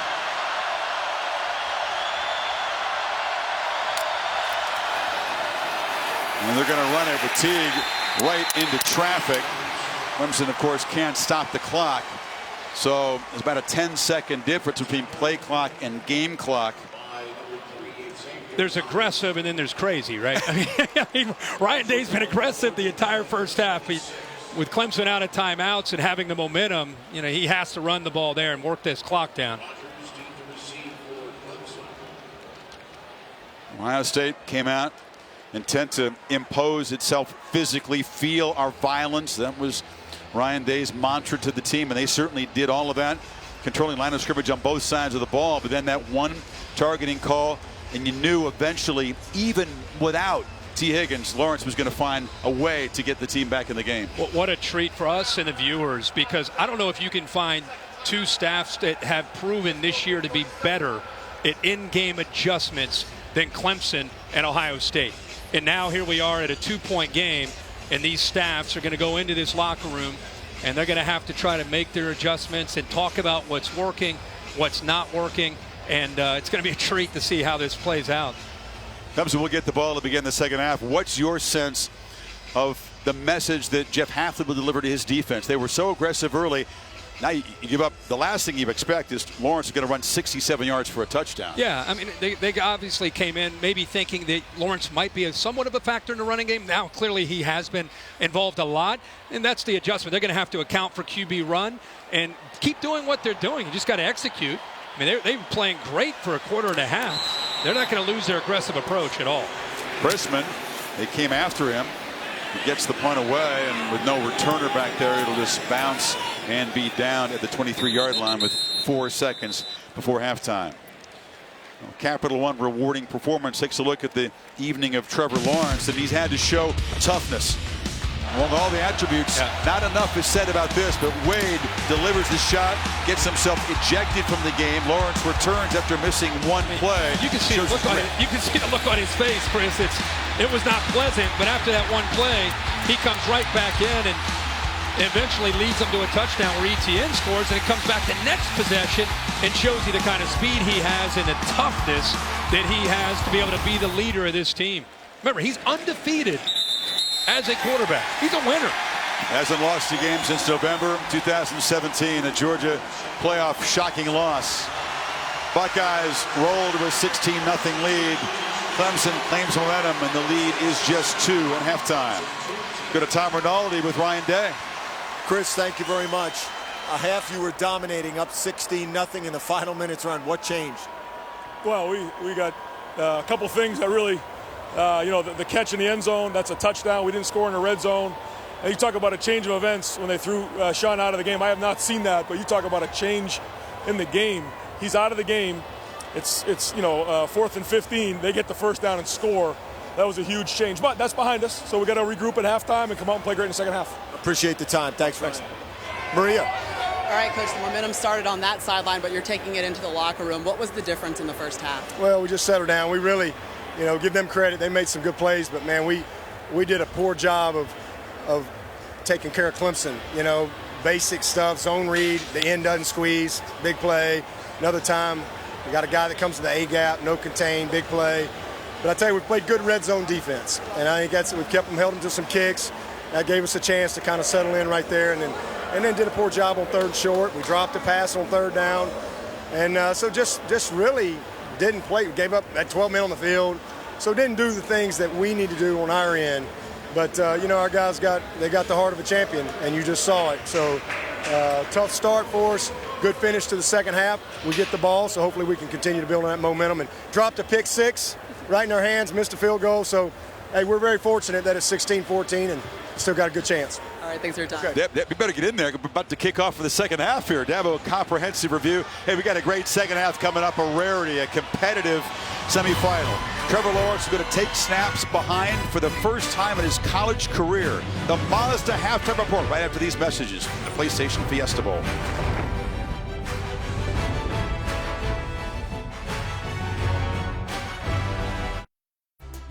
Stream your favorite sports, stories, and series with ESPN Plus, Disney Plus, and Hulu. Get all three for just $12.99 a month. The undefeated Buckeyes, the undefeated Tigers for a slot in the championship game. Dobbins off to the races. 68-yard lightning strike. Touchdown Tigers! A game-changing play. 2-point game in Glendale. Welcome back to the College Football Playoff semifinal at the PlayStation Fiesta Bowl. Ohio State scoring the first 16 points before Trevor Lawrence and Clemson roared back in the final 5 minutes of the half to cut the lead to 2, and Tigers will get the ball to begin the third quarter. And welcome back, Chris Fowler and Kirk Herbstreit. 25 minutes of dominance by Ohio State, but some red zone field goals. T. Higgins knocked out of the game for Clemson, but a pivotal penalty, a targeting call on Shaun Wade, turned everything. Yeah, the targeting call, not only do you take Shaun Wade, who's a great player, out of the game, but it gave Clemson life on a 3rd and 15. They end up getting the first down, a pass interference, and a touchdown by ETN in really the last minute and 35. 2 touchdowns for Clemson, which really tells you how the game changed late in that first half. J.K. Dobbins had a couple of long runs, but also had a couple of dropped passes. With that ankle problem at the end of the half, we'll keep a close eye on that. Let's take another look at the play. Shaun Wade came on the corner. This is an aggressive approach. They were intent on hitting Lawrence early and often. That helmet to helmet, though, drew the flag. There are a lot of people that question the call. They get upset with the call. That's a bad call. Bill, is it a bad call or the right call? It's forcible contact, crown of the helmet, and it doesn't matter that Trevor even dipped down a little bit. You cannot go to the crown of the helmet from your head to your toes on your opponent. It's a targeting foul. Offense had been stagnant before that play. 97 yards and 10 plays after. And Lawrence and company back in business from the 25. And looking to throw in first down. Zips it across the middle into traffic. Flags down immediately. They try to get the ball to Higgins, who's returned to the game. Yeah, we talked at halftime. Chris thought maybe they would look at him. Maybe there's a chance to come back into the boundary. Damon Arnett with that left hand trying to jam him, slow him down. Grabs onto that jersey. Official sees it. The right call is made, but for a Clemson fan to see 5 back out there to start this second half is big, because now you can move Justin Ross back to the field. Defense number 3. Buckeye defenders Penalty will place the ball. probably thought, hey, we don't have to worry about Higgins the rest of the night. The guy was a 1,000-yard receiver, 13 touchdown receptions. Looks to be good to go. That's a big relief. And a tough matchup. It's 6'4", 215 pounds. Has played in a lot of big games. Has to win in the boundary one-on-one for this offense to really be effective. Higgins with a touchdown catch in his last 4 postseason games. And now it's ETN busting loose. Quick burst for 7. Trying to get him loose. They had a hard time doing that in the first half. This time, remember I talked about these coaching staffs are as good as you're going to see at in-game adjustments. They want to get him outside, away from that battle in the interior between the tackles where Ohio State has been dominating. Get him out on the edge.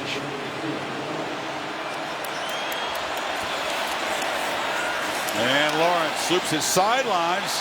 Higgins couldn't come up with it. We'd wondered what would it be like and how would he respond if for the first time in his college career Lawrence is going to have to play from behind, trailing in the second half. We're about to see that. Yeah, we sure are. And I think one of the adjustments that Jeff Hafley made, speaking of adjustments, is getting those corners up tighter, jamming T. Higgins, trying to disrupt the timing, and Arnett also up tight. Remember, Reed is in again for Shaun Wade. 3rd and 3.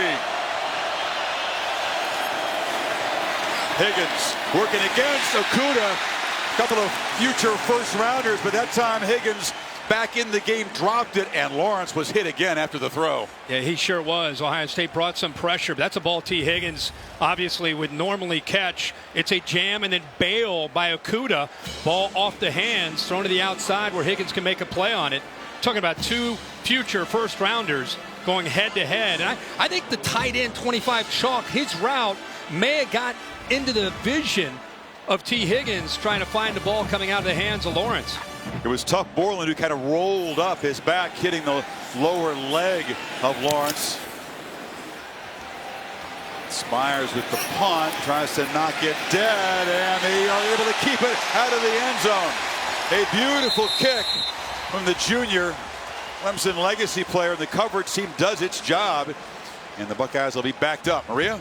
Well, we checked in with Clemson officials at halftime, and we're told that T. Higgins was never officially ruled out of this game. Now, in the first half, we saw that he did not have his helmet on the sideline. Spent a lot of time with head athletic trainer Danny Poole, just talking with him, and obviously after further diagnosis in the locker room, he was allowed to come back in this game. Now over to Tom Rinaldi with more on the Buckeyes. Well, Maria, talking to Tony Alford, the running backs coach for the Buckeyes, and with Ryan Day, they said J.K. Dobbins is good to go despite being banged up at the end of that first half.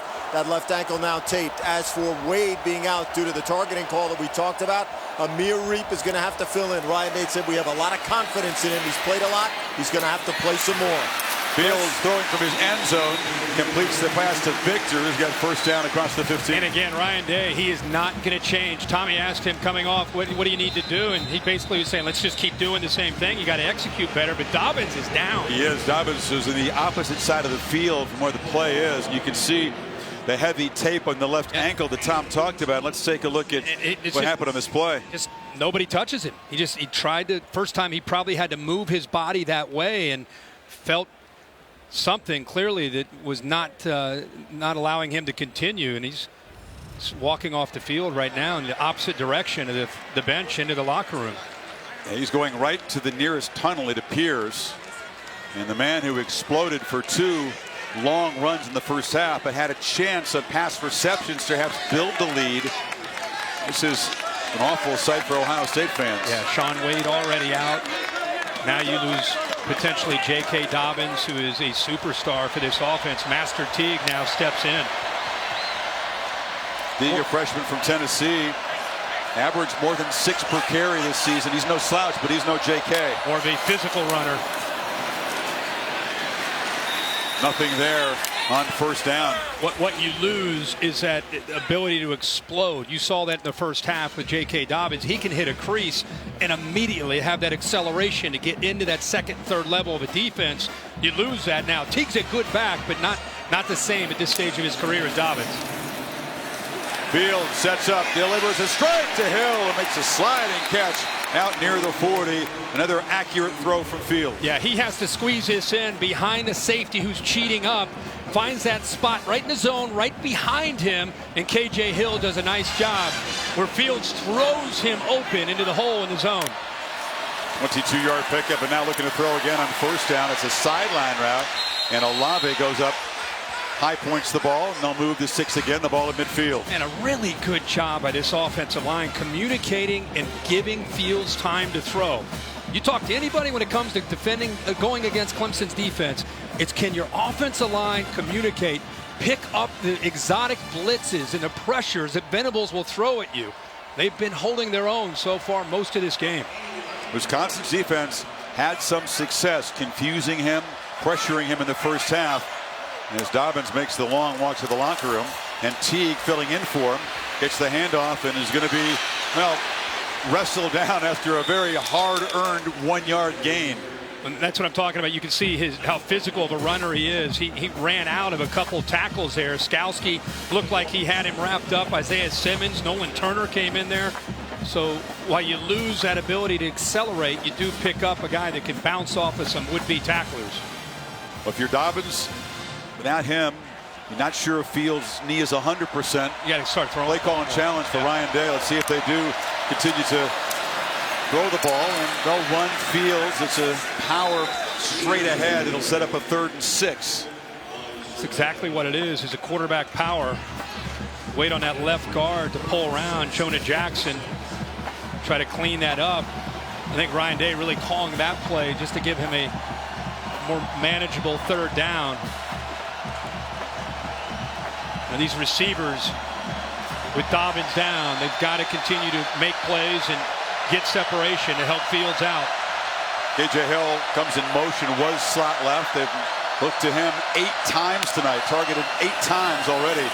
Fields trying to escape, but he can't get away. Thought he had some green grass, but Tyler Davis, the defensive tackle, stopped him. It's 4th down. So again, this is what Brent Venables will do. He's going to show you the double blitz here, but then they drop, and they end up bringing Isaiah Simmons off to the left. So it affects the communication, and it makes Fields feel that, and he has to step out to give himself even a chance. But give Venables a tip of the cap there for drawing that one up there on 3rd down. Buckeyes moving 52 yards to flip the field, and now Crispin will try to do what he does very well, which is knock the ball dead and pin Clemson back.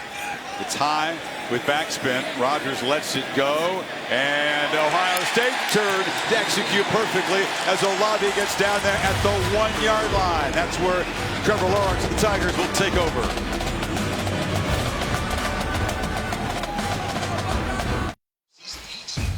Particularly the PlayStation player impact rating. No tackles yet for Chase Young. He has 1 quarterback pressure right there against Lawrence. It's almost like he's just a step off of being able to get to Trevor Lawrence. He's not been able to make the impact yet in this game, but you can see how close he is. Lawrence doing a good job of feeling that, getting the ball out quick. Boy, they are pinned deep in their own territory here.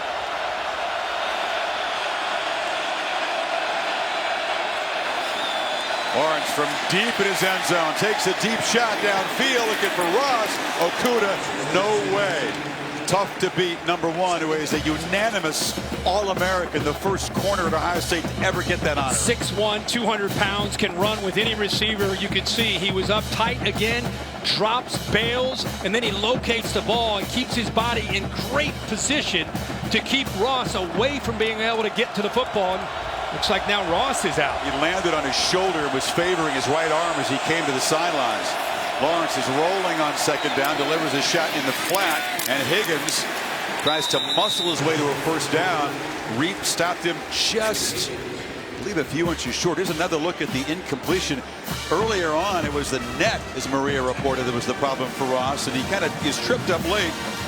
Lands on his shoulder. Didn't look like a lot there, but came off to the field with that right arm hanging at his side. Kind of another one of those fluke injuries, very similar to T. Higgins. By the way, can't really predict that he would go down from that fall. Higgins showed his physicality and made the 1st down there, so the Tigers some breathing room.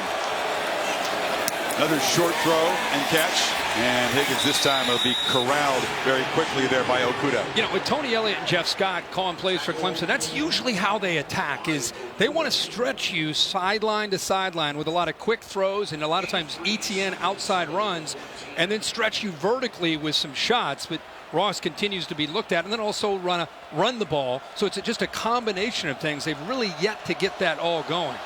Lawrence still under 50% throwing, 11 for 23 for a guy who's close to 70% on the season. Here's another run, and he has taken some shots tonight. He spun back into traffic, no fumble. He was down beforehand, and that time Chase Young did make an impact play along with Browning. Going right at Chase Young on the option here. They attack him, but he does a good job of kind of keeping Trevor Lawrence in a guessing game there on the option, and Barrett Browning keeping those linemen off of him, able to get there with his ability to scrape through that traffic. All right, Kirk, here's a big 3rd down play. They need 6 to avoid having to punt it back and perhaps give Ohio State good field position.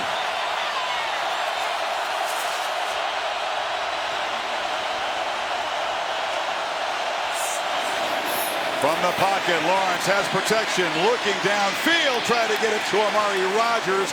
Close coverage by Reap, who does his job, and it's 4th down. Well, they went after Reap. Again, Reap in for Shaun Wade. It was more about the matchup, but a very low percentage throw here by Clemson. A good coverage by Reap.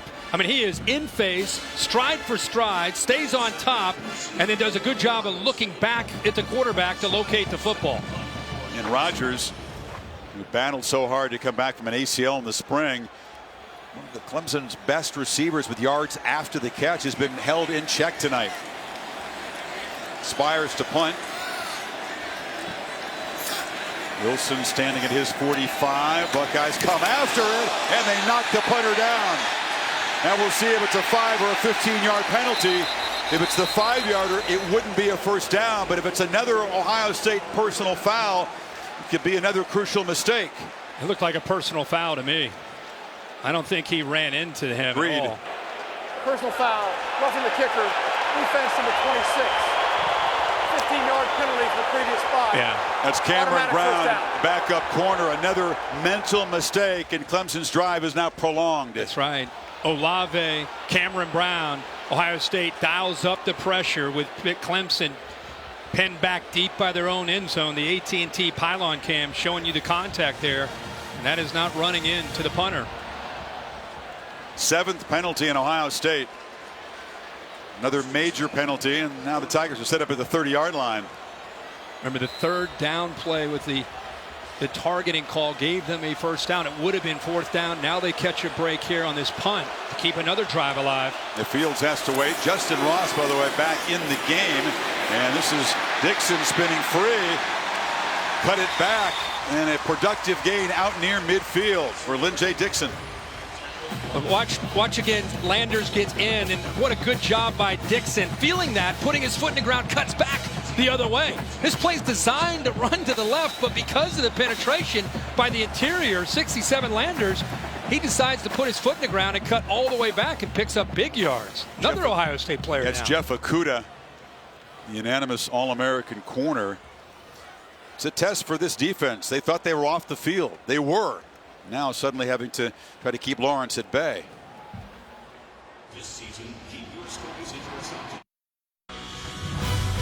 The PlayStation Fiesta Bowl, brought to you by AT&T. Allstate, reminding you that football season is mayhem. And Samsung QLED TV. Watch the CFP National Championship in 4K for the first time ever. It was just after Clemson's emphatic shutout of Ohio State here 3 years ago that Ryan Day was hired as offensive coordinator, along with Kevin Wilson, brought in to make some changes, and they certainly have to this offense. Wilson and Brent Venables, of course, staff mates for years at Oklahoma. Used to go back and forth on the practice field there. Good news is that J.K. Dobbins came running out and was testing that ankle on the sidelines at the timeout. Okudah is out. We'll see how long he is out. Looked really almost like he was cramping. So it's Cameron Brown, Kirk, on T. Higgins on the far side of the formation. Ross split wide left. He looked left, flipped back in traffic to Etienne. Who slips the tackle? Etienne into the secondary, knifing to the end zone. Tigers take the lead.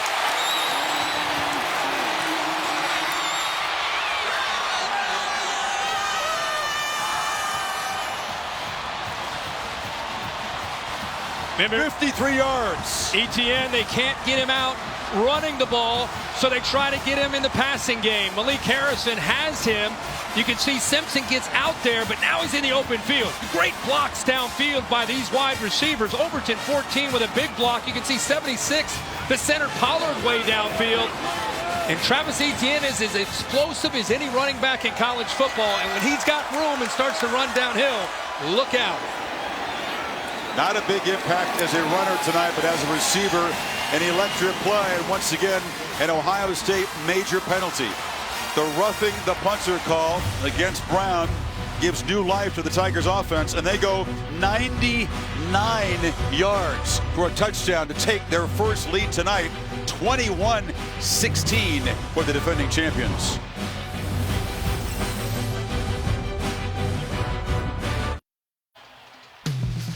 All season long, Curtis Wilson crisscrossing the country, the All-State bus. What's your All-State mayhem moments? Well, because LSU won today, I figured we'd look at the LSU Tigers early in the year, September 7th. This is when we learned that Joe Burrow and the LSU Tigers were different. On the road, in a competitive game, in a tough atmosphere, they call a pass instead of working the clock and running the ball. Aggressive mindset paid off for them and really set the tone for an incredible 2019 year for Burrow and the Tigers. 493, threw for 7, ran for 1. It was here on this field against UCF in last year's Fiesta Bowl when Many believe that the Joe Burrow legend was born. Tough comeback win. Tom Rinaldi, what can you tell us about J.K. Dobbins' status? Chris, athletic training staff said Dobbins went to the locker room, took the shoe off, had it retaped, would not be ruled out of this game, was going to do all he could to return, and there he is jogging back to be a part of this next offensive series. J.K. Dobbins, a gamer, giving it all he can. They did not specify the nature of the injury, Chris, but we certainly could see the heavy tape on that left ankle. Yeah, it was a non-contact situation. He slumped to the turf and headed to the locker room and has come back looking like a new man. Ohio State down for the first time tonight. They fake it to Dobbins. Fields, a long throw, sidelines, almost intercepted.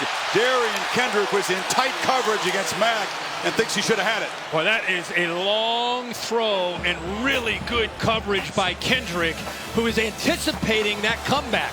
Does a good job of turning it around. He does everything perfect. That is outstanding coverage and a long throw. He's able to react to it. Just gets his right hand on the ball and unable to come up with that interception. But, man, that was good coverage. Receiver who wasn't sure he wanted to play defensive back, but decided to go along with the coach's request. High school quarterback, tremendous athlete. Sometimes they bring this corner blitz here. I think Ohio State's sensing that. Venables loves to bring the corner off the boundary. And by making that move, Day will spend a timeout in the first of the second half. Midway, third quarter. It's Clemson in front now by 5.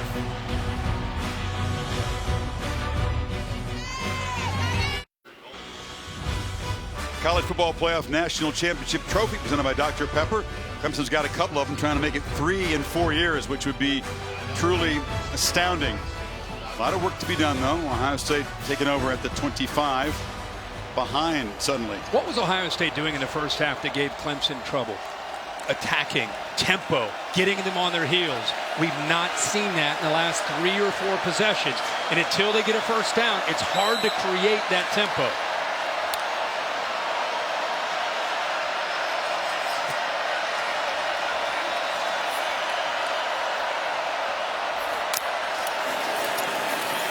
Dobbins testing that ankle, runs left, lowers his head and gains 2.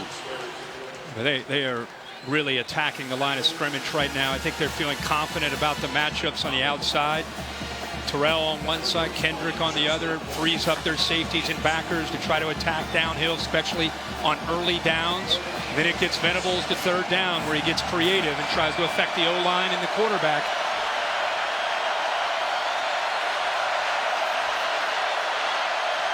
Buckeyes need 8. See a late adjustment on both sides. Here comes the pressure. Fields, he'll be swarmed and sacked. Balin Spector, the backup linebacker, made the play. It's 4th down. Again, we keep talking about how confusing this is. You're going to get pressure from the outside. You're going to get pressure here, and you're going to get pressure delayed here. Watch how this comes around. See, the linebacker frees up that time. Spector, who's a great athlete, and he knows on 3rd and long he's got a chance to get to the quarterback, and that time they do. First sack of the year for Spector. Fields had no chance. He came around the offensive lineman and was in his face suddenly. Ohio State, last 4 possessions, 4 punts, 3 and outs. Rogers slipped a tackle. Did he do so again? No, he'll be dragged down at the 27-yard line. NFC's Wild Card Weekend begins Saturday, January 4th. We'll broadcast our Wild Card game simultaneously on ABC and ESPN for the 5th straight year. Matchup, day and time of the game, that's going to be determined after this weekend's games. Also, it'll be on the ESPN app. Just want to wish Mike Vrabel, former Ohio State Buckeye, current head coach of the Tennessee Titans, all the best. They have a big game this weekend against the Houston Texans. They win that game, they secure a spot in the wild card. So the Tigers now trying to build on the lead. They give it to the touchdown scorer, Etienne, who runs sideways, but Browning wouldn't let him get the corner. Gain is 1. Boy, Baron Browning, he's had a remarkable year. A highly touted linebacker, came in the first couple years, not able to really get on the field much. This year in his new system, he has flourished. Just seems like he's been freed up, making a lot of plays like that, sideline to sideline, with tremendous speed and instincts. Buckeyes' best DB, Jeff Okudah, is back in the game now. right there, backing out. On 2nd and 9, Lawrence gets away from the pressure from it, but he'll be dropped. Davon Hamilton, the man teammates call the Hulk, made the sack. Well, he has had a great year himself on the interior. You know, you always get caught up in watching this, but he goes around Carman, and it frees up the interior to eventually get there. Carman does a good job of forcing Chase Young to the outside, but the push in the middle and good coverage downfield. Eventually, the big fella, Davon Hamilton, gets home. He looks like the Hulk, doesn't he? He does. But he moves quick. 310 pounds out of Pickerington, Ohio. Now Young hoping to make his first impact play, knocking down the quarterback in that three-point stance on 3rd and 19. Lawrence. Young was getting close, and the pass is complete and fumbled. And the Buckeyes pick it up. And barreling into the end zone is Jordan Fuller. They called it a catch and a fumble and a scoop and score. That'll be reviewed, but a potential game-changing play for the Scarlet and Gray now. The one question is, was he bobbling the ball is the one question. That's what they're going to probably take a peek at. Was he bobbling this football, or did he have possession? Akuda, tight coverage. Ooh, I don't know. Boy, he's holding on to that football. He has possession of that ball. That's a catch. On the field with a catch, a fumble and return for a touchdown. The previous play is under review. I think he had it long enough. I agree. And Akuda getting that long arm out there. That's why he's frustrated he didn't win the Thorpe Award. He felt he was the best defensive back in the country this year. Absolutely, and he's very deserving to think that. How about the long arms? We talked all week the matchup, the Ohio State corners against the Clemson wide receivers, and the length. Akuda knocks that ball loose, and the safety, Jordan Fuller, right there to pick it up for the touchdown. Here's real speed to give you an idea what they're looking at. And because the ball wasn't bobbled, that's a possession and a fumble in my mind, Bill. I'm going to respectfully disagree with you. He did not have time to make a football move. When we look at these things in slow motion, you can make anything look like a catch. Yeah. At regular speed, he did not finish the process of the catch. I have an incomplete. Viewers are always confused. A football move. He took what a is a couple of football steps move? with the ball. I want to see him turn upfield, take some steps. I want to see him dive. I don't see enough on this turn. When he's hitting the ball comes out, I have an incomplete pass. Let's look at this view right here. Boy, I'm glad I'm not in that replay booth making that call. I don't know how you guys do it. I mean, that looks like he took 3 steps. Real speed, Bill, is very different from replay. This is a replay review. Are you saying they're not going to take into account what it looked like in slow motion? I want to take and look at slow motion when we're talking about a foot at the sideline or the end line. But when we're talking about the ball's in, he's being hit, I want to see that at real speed. But again, it was ruled on the field a catch and the fumble, so they have to see 100% that it overturns it. Indisputable video evidence has to reverse it. What a massive review for this SEC crew. Gerald Hodges and the 3 folks in the replay center. After further review, the pass is ruled as incomplete. Therefore, it will be 4th and 19 at the 20-yard line. Well, Bill, they agree with you, and a massive overturn here. Bill, good call there. I thought, you look at it again in real speed. Bill makes a lot of great points that I don't understand. I'm not an official. I mean, that looks like a football move to me with taking 2 or 3 steps. But, Bill, you make a lot of great points. You understand the rules a lot better than we do. But, man, oh, man, that looks like he has caught that ball and fumbled it. That was a 3rd down play and will force Clemson to punt the football. But Ohio State had the call on the field, would have the lead right now.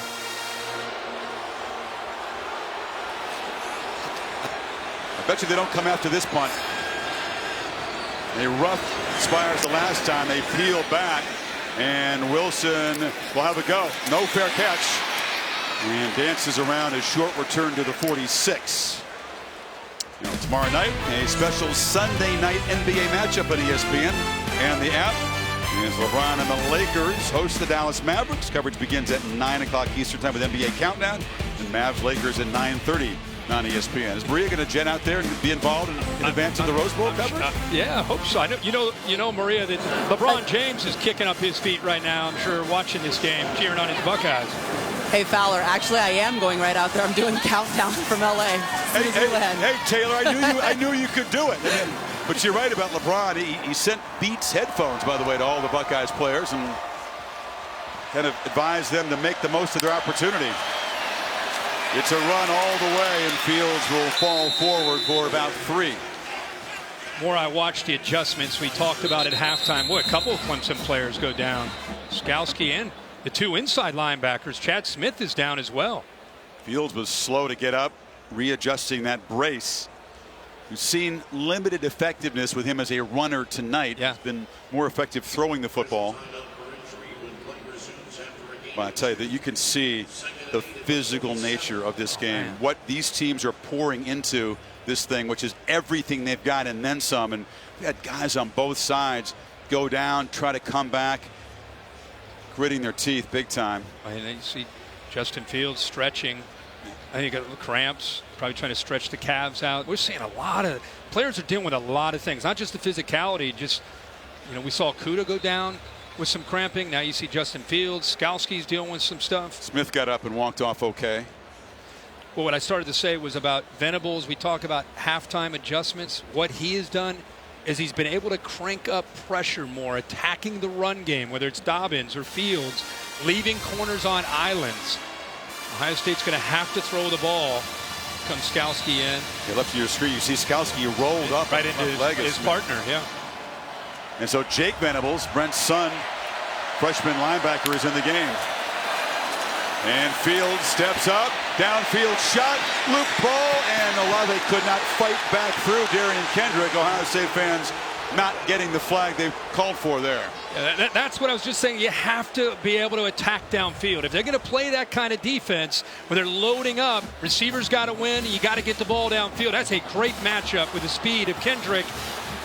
And of course, Olave, who's a big playmaker for the Ohio State offense. Kendrick's body in between Olave and the football and unable to cut back to the ball. Not explosive plays in the pass game for Ohio State. The longest play is 24 yards. And now, after failing on their last 5 third downs, they need 8 here. Where's the pressure coming from? It's picked up, and Fields delivers. Intercepted.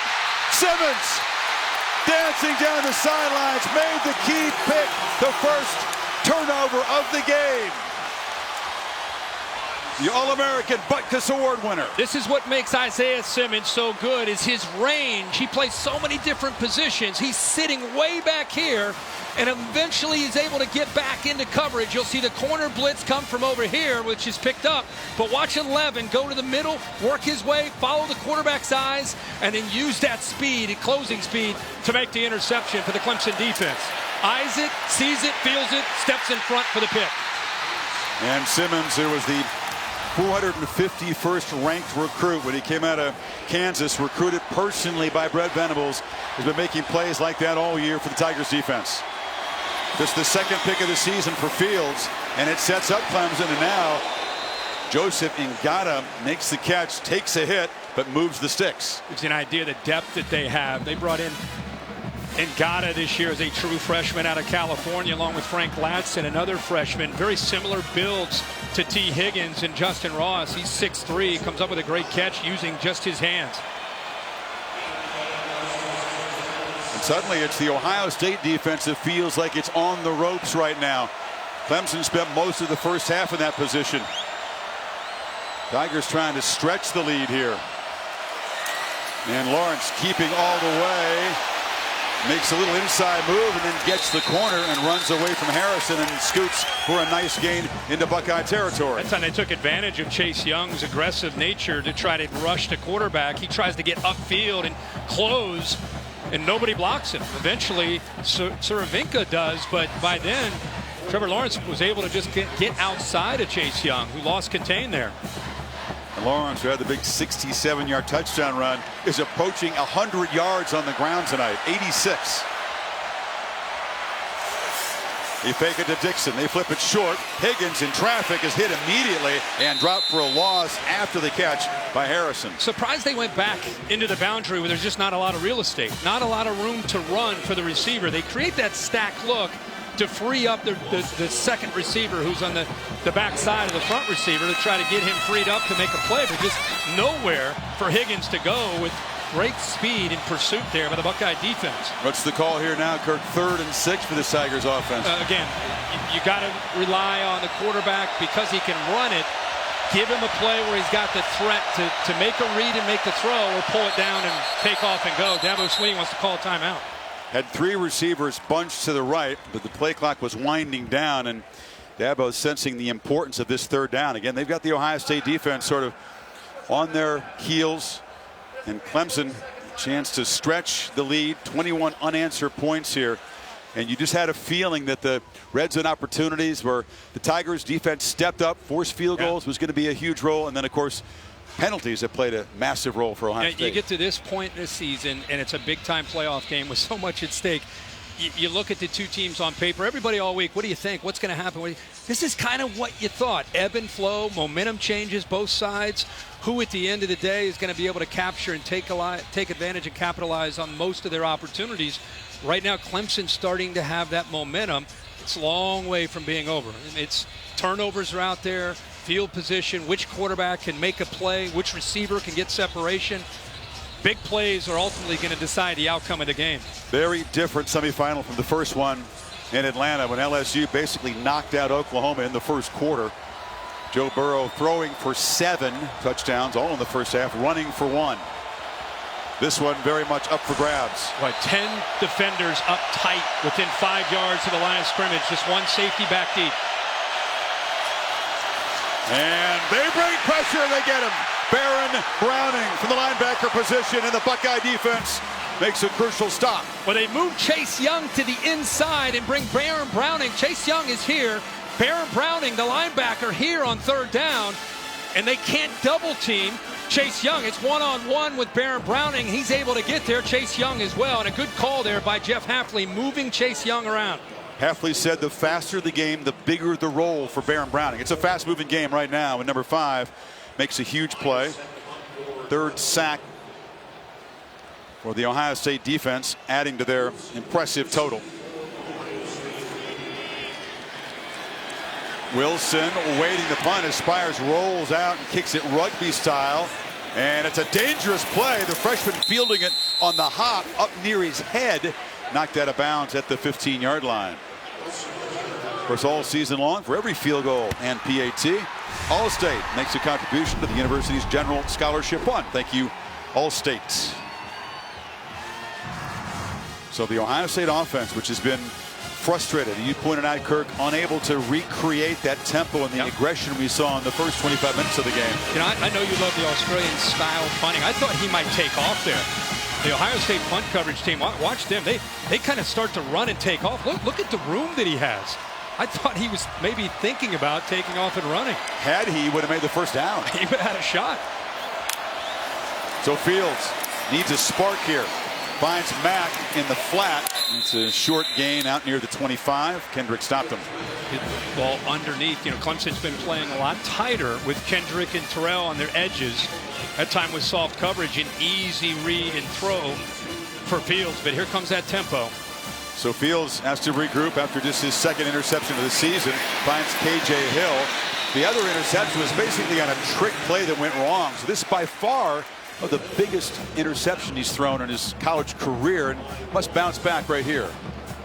Yeah, I think you're right. I think it's more about trying to find that rhythm, and a first down helps you be able to do that. Now Ryan Day, we go back to that chess match with Ryan Day and Brent Venables. He's calling the plays. Dobbins running right, makes a cut, runs out of a tackle, and falls forward for about 5. You can see the difference between he and Master Teague, who came in for him when he went out with that ankle that's taped up. Just at such a different level of quickness that this Clemson defense has to deal with. Master Teague has a bright future, just a young player, but Dobbins, one of the top backs in the country. Pump fake for Fields, who wanted to look downfield, checks it down to Hill, who is going to step out of bounds short of the marker by about 4 yards. It'll be 3rd down, final 30 seconds of the 3rd quarter. Yeah, Nolan Turner did not catch that bait. He tried to go with a quick pump to KJ Hill and thought the defense might react up, but Turner stayed back. which is good discipline by him, and it forces Fields to just dump it down to K.J. Hill. I mean, they have had pressure dealing with these third downs. All these guys are in play on who's coming and who's dropping. Fields and a whistle before the snap. And a false start will back him up. So this will be 3rd now and 9 yards to go. False start. Offense number 17.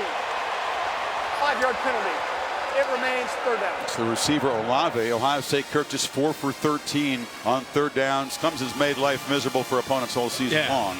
They're one of the best in the country and have been for a number of years with Brent Venables. It's his specialty. He said they work harder on 3rd down than anything during the week to prepare for an opponent. And it changes every week. You can't really get a feel for it because it's a different package every week.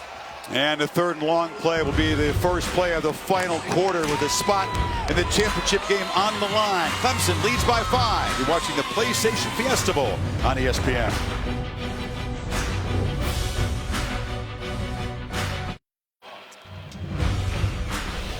Terrific battle set for the final quarter.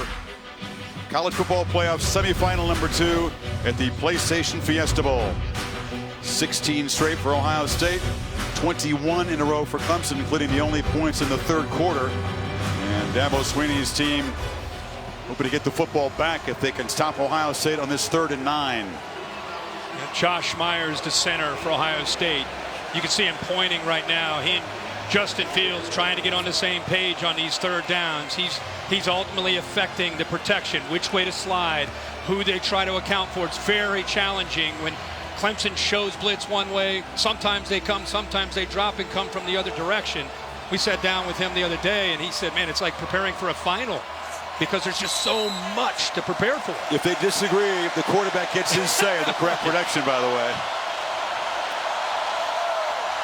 They're showing blitz right up the A-gap. Right here, Simmons on one side there. Instead, they peel back, and Fields has time. And surveys and dumps it down to Dobbins, who makes the catch and scoots for a 1st down out near midfield. You know, a great job by the offensive line, not being fooled. Simmons drops out of there. Muse does as well. His eyes affect Muse right here. That makes Muse work to the middle, and then late he comes to the outside. But by looking into the middle of that defense, Tanner Muse reacted to that, opened up that left boundary for the check down there to J.K. Dobbins for the 1st. Spotted out at the 43. Finally, they convert on 3rd down. There's been a drought. Fields looking to throw on 1st down. Here comes the blitz. They can't get him to the ground yet, but then he slips. Instant pressure. Skalski came flying in there.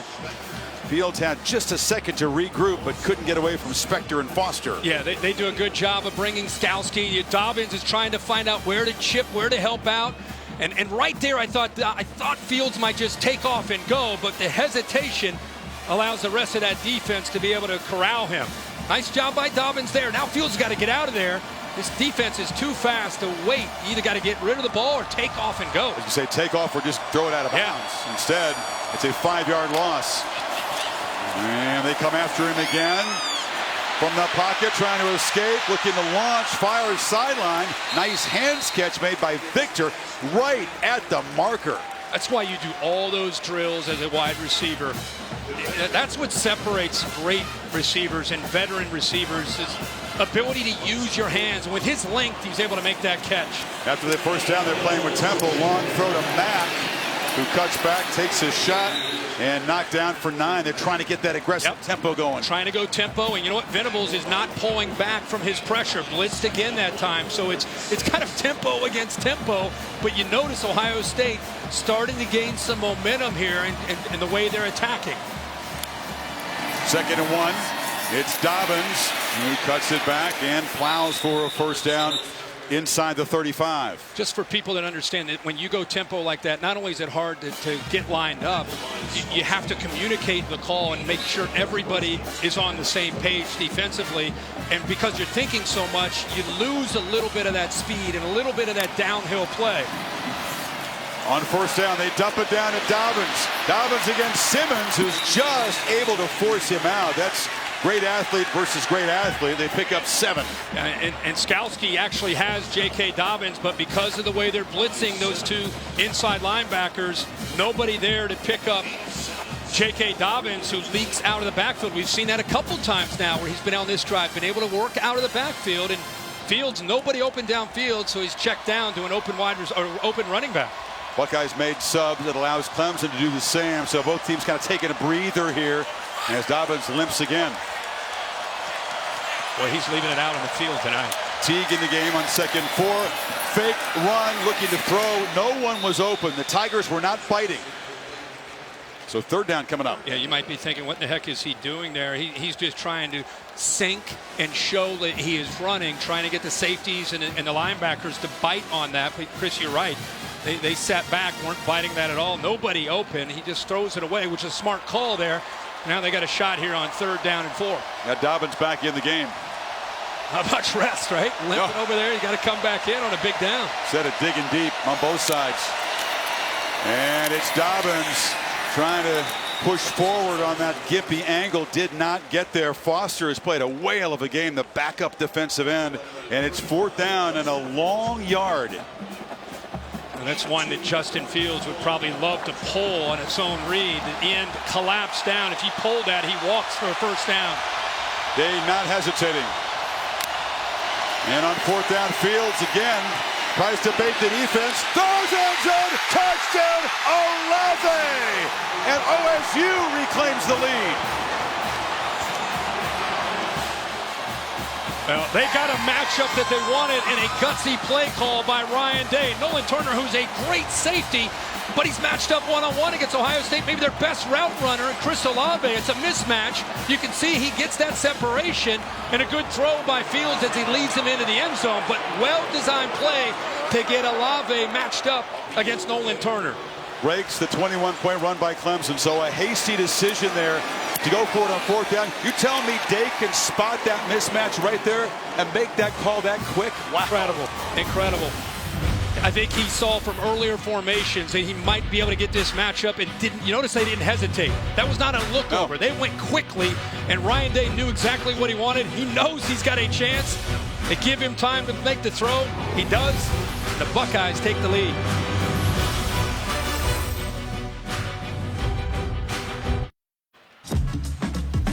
Aerial coverage provided by Goodyear. The best part of every kickoff is the drive that comes next. Go further with Goodyear. More driven. Much like the early touchdown drive, Fields was in a beautiful rhythm on that drive. 8 for 9, 83 yards, and a 23-yard strike to Olave on a 4th and 1. They didn't go for 2. Surprising. The PAT, they keep the lead at 2. Don't know the reasoning behind that for Ryan Day. And the kickoff is hammered out of the back of the end zone. Another look at the touchdown. I go back to Justin Fields, 4th and 1. Everybody's thinking run. Clemson has 9 guys up here close to the line of scrimmage. But watch the eyes of Justin Fields. He sees the matchup right now. He moves the tight end over Ruckert. Now he knows he's got a matchup with Olave. Patient.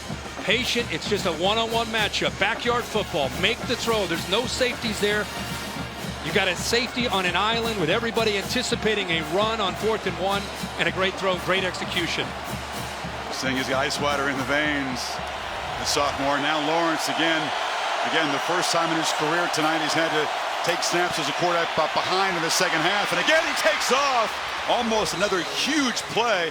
Finally, Fuller able to corral him, but it's a 1st down across the 40. You know, a lot of people probably watching saying, why aren't they running ETN more? It's because you get numbers. It's an advantage. ETN becomes a blocker, and if Ohio State doesn't bring people down inside the box to defend quarterback run, he has room, and he's a capable runner, as you've seen tonight. 14 rushes at 94 yards. Maybe better than capable. Here he is. Did you think that Lawrence would have more than double the rushing yards compared to Travis Etienne into the 4th quarter of this game? I thought he'd run it about 15 times tonight, but I didn't think he'd have more than Etienne. He takes another hit here. But again, he's showing the toughness to be able to handle that. That time it's Warner who hits him. He gets right back up. But keep in mind, man, he's 6'6". He's 220 pounds. He's like, it's hitting a tight end. Added about 15 pounds of muscle, much stronger this year to take hits like that. Look at it throw, fires across the middle. Okudah broke it up. got that left arm in front of Higgins, and Young knocked down the quarterback that time. Yeah, Young finally gets there, forces the ball out a little bit earlier maybe, but missed a matchup. Okudah and those long arms against T. Higgins, gets away with a little hold there, but is able to knock that ball away. I was talking to Bill Lamond. You can grab a jersey as a defender as long as you don't really tug or impede him from running and jumping. I felt like borderline there. And now it sets up 3rd and 9. Chase Young way out here. They bring late pressure, completion to Ross, but they swarm him. He stopped way short of the first down by Josh Proctor, and now it's 4th down. Jeff Hafley rally to the football, leverage the ball, keep everything in front, and make a tackle. There's Ross again, man, who's had a rough night dealing with injuries. Down for the 3rd time. They brought the same blitz that Shaun Wade blitzed and got to him and got thrown out for a targeting call. This time it just makes him get the ball out quick. And you can see all those scarlet jerseys rallying to the ball. Yeah, 3 Buckeyes getting Ross to the ground is kind of bent in half. It was a neck, it was a shoulder earlier tonight. All kind of dudes paying the price. John Simpson, the guard, limping around as Ross makes his way to the sideline. Yeah, I can't remember a playoff game that had this many players deep into the game that are dealing with a variety of injuries and fighting through them. It tells you what's at stake here and what these guys are fighting for. So Lawrence unable to produce on that drive, and now Ohio State will get the football back. Wilson way back at his 14-yard line. You'd expect a less aggressive approach after that critical roughing the punter penalty prolonged the drive that ended up in a Clemson touchdown. They don't come after it this time. And Spires rolls and kicks his rugby punt. Line drive, so they've used that a couple of times now. Very effective. It's going to roll dead way down at the 11-yard line. 10 minutes to play in Glendale. Buckeyes up by 2.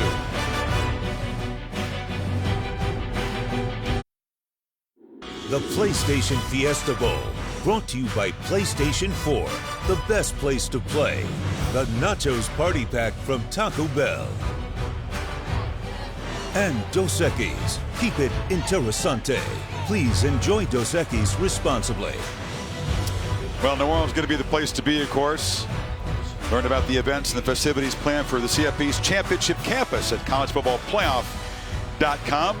Bayou Bengals awaiting the winner of this hard-hitting game, and we're just talking, Kirk, it's a good thing that the winner is going to get 15 days before that championship game because they have spent everything they've got. You're not lying. You put 2 teams that are very aggressive, very confident in who they are and their brand, and they collide. You're going to get this kind of game, a competitive game and a hard-hitting game.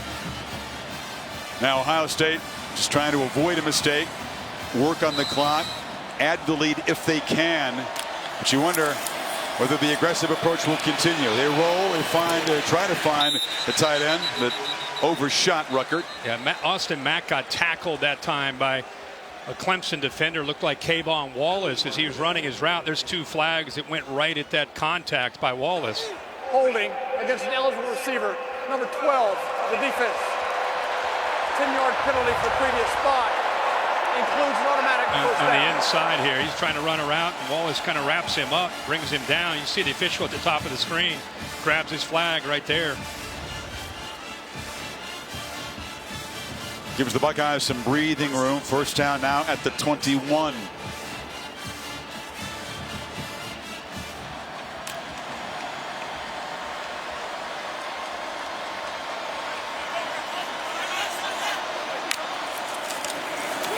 Dobbins worms his way, powers his way, muscles his way for a first down.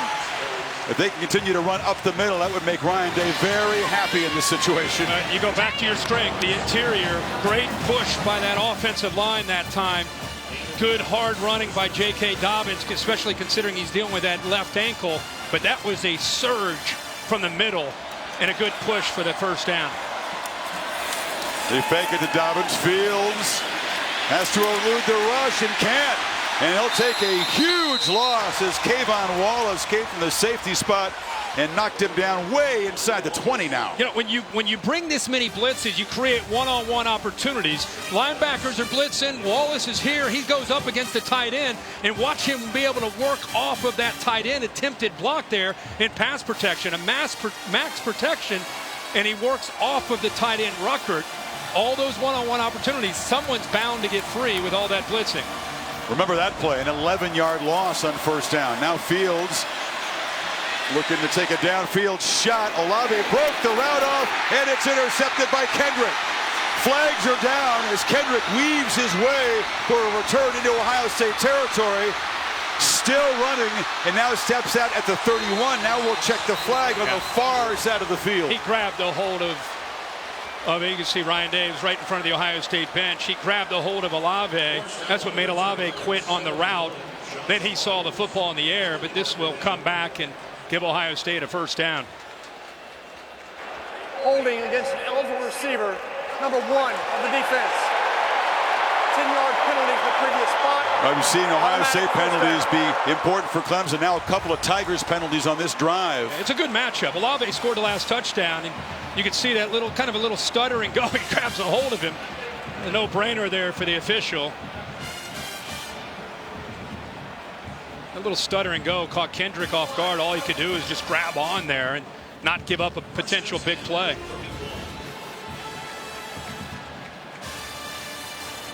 Ball moved to the 31. Inside of 8.5 minutes. Dobbins slipped as he made the cut. Dimes forward for a couple. You're dealing with an ankle, and then you're dealing with a slippery surface. I mean, it makes it that much tougher. See the speed of this defense trying to close in on Dobbins, who's got great lateral quickness, even with that ankle. Good shot there of his feet, able to keep his balance and avoid losing 2 or 3 yards. It's a tough track to make a quick cut tonight. We've seen that. They're coming again with pressure. Wallace has had success getting in. KJ Hill comes back in motion. They bring the pressure. Fields fires near side, going up and making the catch as Garrett Wilson and the freshman from Austin made a big impact tonight. I'll tell you, man, you got to be really impressed with any quarterback that faces a Clemson defense. You know you're going to get hit. And for him to sit in that pocket as poised as he has been, knowing that he's waiting on the receiver to try to get open and deliver the football, knowing as soon as he throws it, boom, he's going to get hit. 3rd and 1.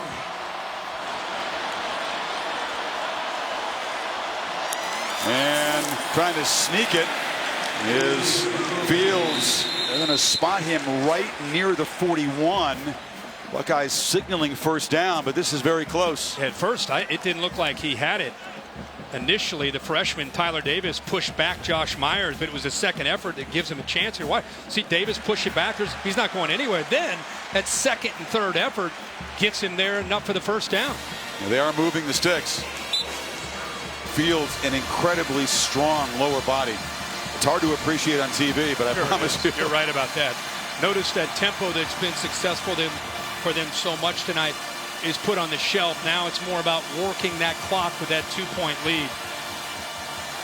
Already 2 penalty has created first downs. The Buckeyes have been able to move it 30 yards so far, take almost 3 minutes off the clock. Dobbins cuts back into the middle, and he's dropped by Tanner Muse for a gain of 2. A great career Tanner Muse has had. I know Clemson fans love watching him play. Number 19, 6'2", 230 pounds, really plays downhill as a safety, almost at times like a linebacker in run support.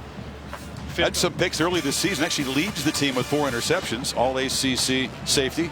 But late in a game like this, with Ohio State's run the ball, he and Isaiah Simmons both there in the middle will be coming downhill quite a bit.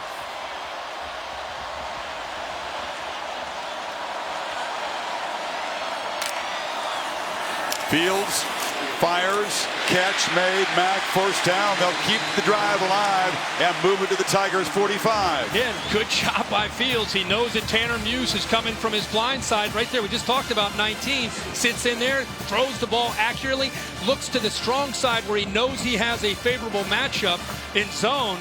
And Austin Mack continues to have a big night for the Ohio State passing game. These quarterbacks, both from the state of Georgia, 20 miles apart, both tremendous regular seasons. All the attributes, the physical skill set means very little without toughness. And both Lawrence and Fields have shown some tremendous physical and mental toughness tonight. First down.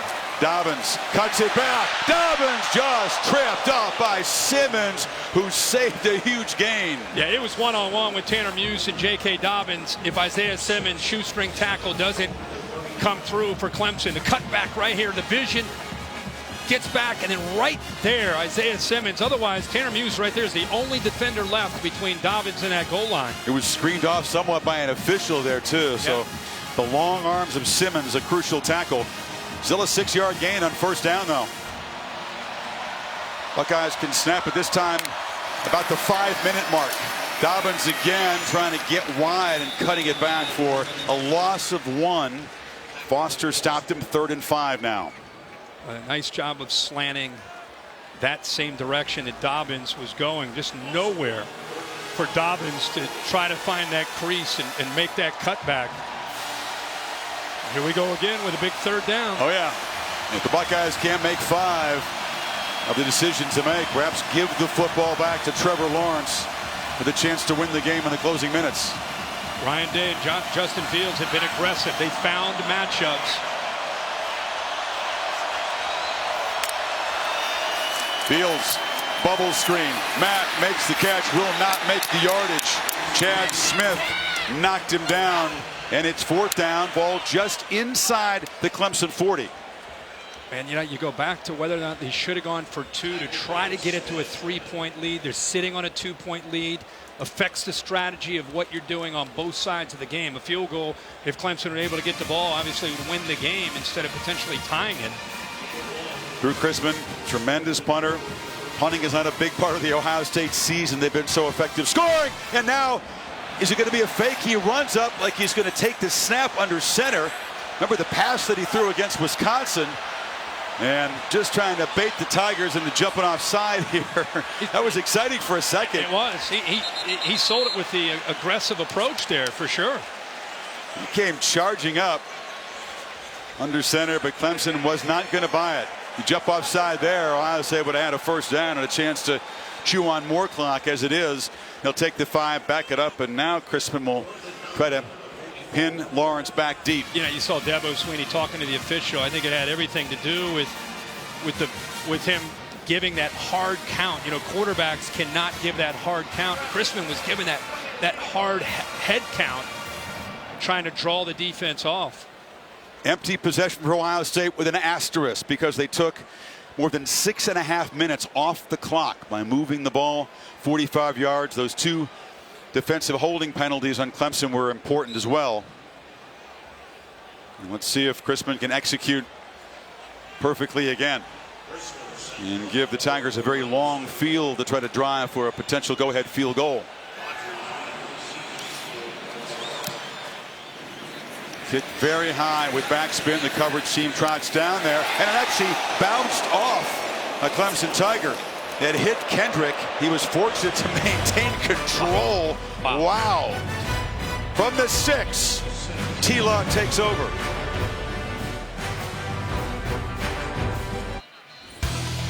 Take a look at AT&T's best performance. Justin Fields has been efficient tonight throwing the football. Yeah, very efficient at times. He's had to keep some plays alive. This gives you an idea really of the night. Watch this to the far right. Vision, recognizing coverage, dropping, comes underneath, patiently reading that coverage. This is, of course, recognizing it on 4th and 2. Gets a one-on-one matchup. But Olave wins against Nolan Turner for the go-ahead touchdown. And now how great is this? Tigers take over. Trevor Lawrence, who hasn't lost a game as a quarterback since he was in high school 25 months ago. Clemson with a 28-game winning streak on the line, but just needing a field goal to take the lead. And it's Ross on a slant, and he muscles for a first down across the 15. Yeah, that play has not been there because of Okudah making great plays against Ross, and at times T. Higgins. His long arms, he's been able to reach around and knock those balls away. That time, a quick throw did not allow Okudah time to jump that. Tight coverage from Ohio State. Lawrence again takes off. Takes a shot. Makes another first down. When he gets going downhill at 6'6", 220, he is a handful. He's delivering the blow to the oncoming tackler, the safety, that time Josh Proctor, who is a big hitter for Ohio State, 41. Team that's been so dominant. They've delivered first and second round knockouts under serious duress. They fake it to Etienne. Lawrence steps up and delivers a strike across the middle. And it's Amari Rogers who's still running. And he's down inside the 35. Waited all night to make a big play. Chris, really interesting here to watch the quarterback work from his left and then patiently work through his progressions to his right. Watch his head. Eventually sees it's cover 3, sees the soft spot in the zone, and Rogers works his way into that soft spot between the linebacker and the safety. And because he had the time to throw, he's able to recognize his third option. Got 38 yards on his first catch tonight. They're already in fringe field goal range. And Lawrence, thought one, dumps it over the middle. Etienne in space. Etienne to the 10, Reeves, touchdown Tigers!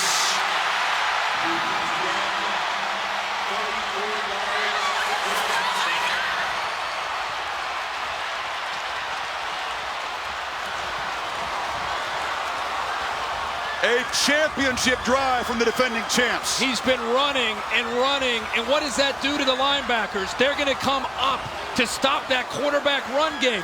See him up here? Here is Etienne. He just sneaks behind that look.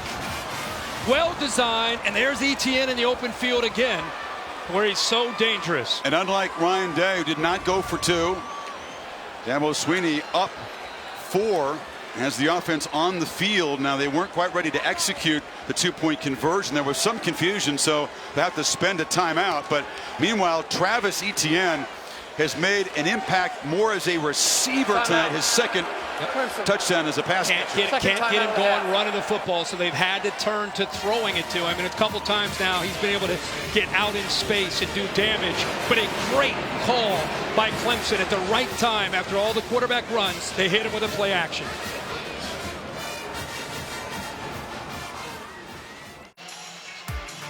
Goodyear providing aerial coverage, recognizing those who strive to rise above the rest. Goodyear, more driven. The Ford post-game show coming up, including the trophy presentation here at the PlayStation Fiesta Bowl. Off Etienne's second touchdown reception, the Tigers go for a 2-point conversion for the first time in 26 games. Not something they normally have to do, trying to build the lead to 6 inside of a minute 50. 94-yard touchdown drive on 4 plays. Empty backfield. Lawrence flushed, chased, fires to the end zone. Catch made by Higgins, and they convert the 2 and build the lead to 6.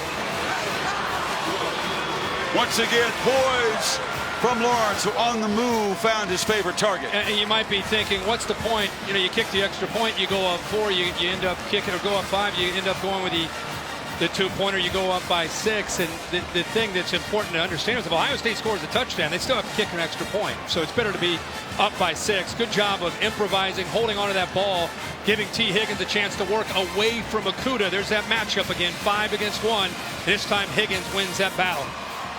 It's a long way from over. We still have some time, and Ohio State with 2 timeouts. We saw Trevor Lawrence answer the call. Now Justin Fields, who's had a great year, gets his chance. And the 2 quarterbacks again who grew up 20 miles apart in Georgia. Lawrence, after a dominant season, tested, severely tested, and responding in that drive as a runner and a passer. And now Fields trying to stretch out those legs and put the Buckeyes in position to perhaps claim a victory and set themselves up for a championship game spot. And they'll have to begin from the 25-yard line, needing 75 yards. And here comes Justin Fields.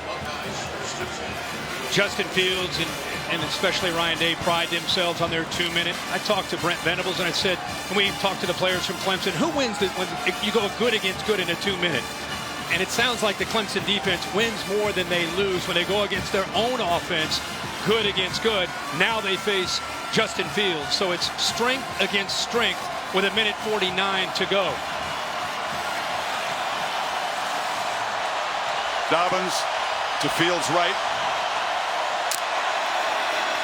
Pressure, backpedals, flips it to Dobbins, who's got a block.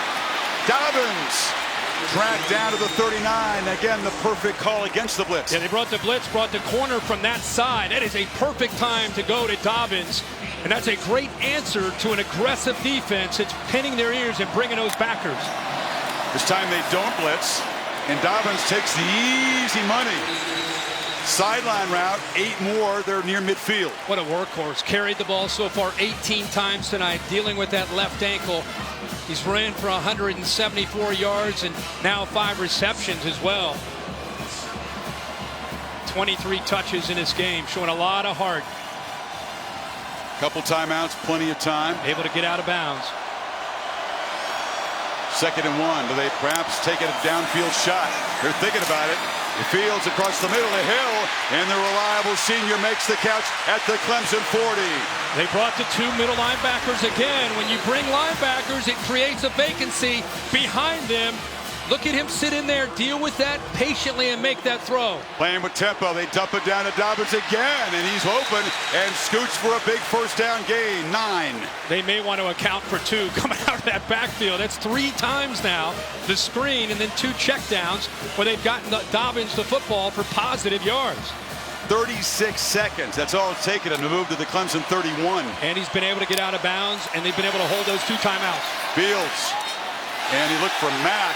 Heavy contact on the sideline with Terrell, but the ball really not catchable, no flag. Yeah, that's exactly what the official signaled, is uncatchable. Ball is underthrown. That were thrown in front of him with Terrell making that kind of contact. You might have seen a flag, but official giving the sign that it was an uncatchable ball, Chris, as you said. 3rd and 1. Fields still has it. They tackled Dobbins, who didn't have the football, and the quarterback dives for a first down. That's his read. He's reading Thomas, who ends up coming down, and he's able to pull around that. Boy, I think everybody in the stadium thought that J.K. Dobbins had the ball, but a great read by Fields.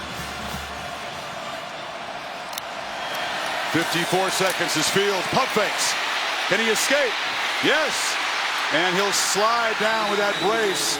They began the slide at the 23, and that's where they'll spot the ball. And Ryan Day runs out to use one of his 2 timeouts, not picking up the first down. They've got to call that timeout with 43 seconds left. Man, Kirk, how great is what we're seeing tonight? All the ingredients were there. One team's won 28 in a row, dominated its conference. The other team won 19 in a row, all of them this season by double figures. Yeah. They've gone back and forth and tested each other mentally and physically. Dabo Swinney rallying the troops, talking with Brent Venables. How about the job of Fields just to keep this play alive? Nolan Turner gets off of J.K. Dobbins in pass protection, has his hands on it, but he pulls out of it. So instead of a 5 or 7 yard loss and a sack, shows that strength, Chris, you talked about it, picks up about 3 or 4 yards. And again, it's going to come down apparently to a red zone possession for Ohio State. They moved the ball all over the place in the first half. Clemson's defense 3 times forced field goals down in the red zone. And now Ohio State, needing a touchdown, finds itself in a familiar position. This is pure strength on strength. The Buckeyes have been great up until tonight in the red zone. Urban Meyer looking on. It's like he's still coaching.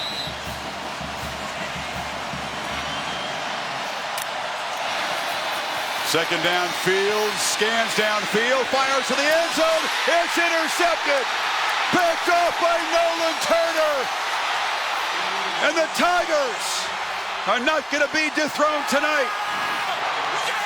They'll punch their ticket to New Orleans. Olave fell down. It was easy for Turner. I think Olave miscommunicated with Fields.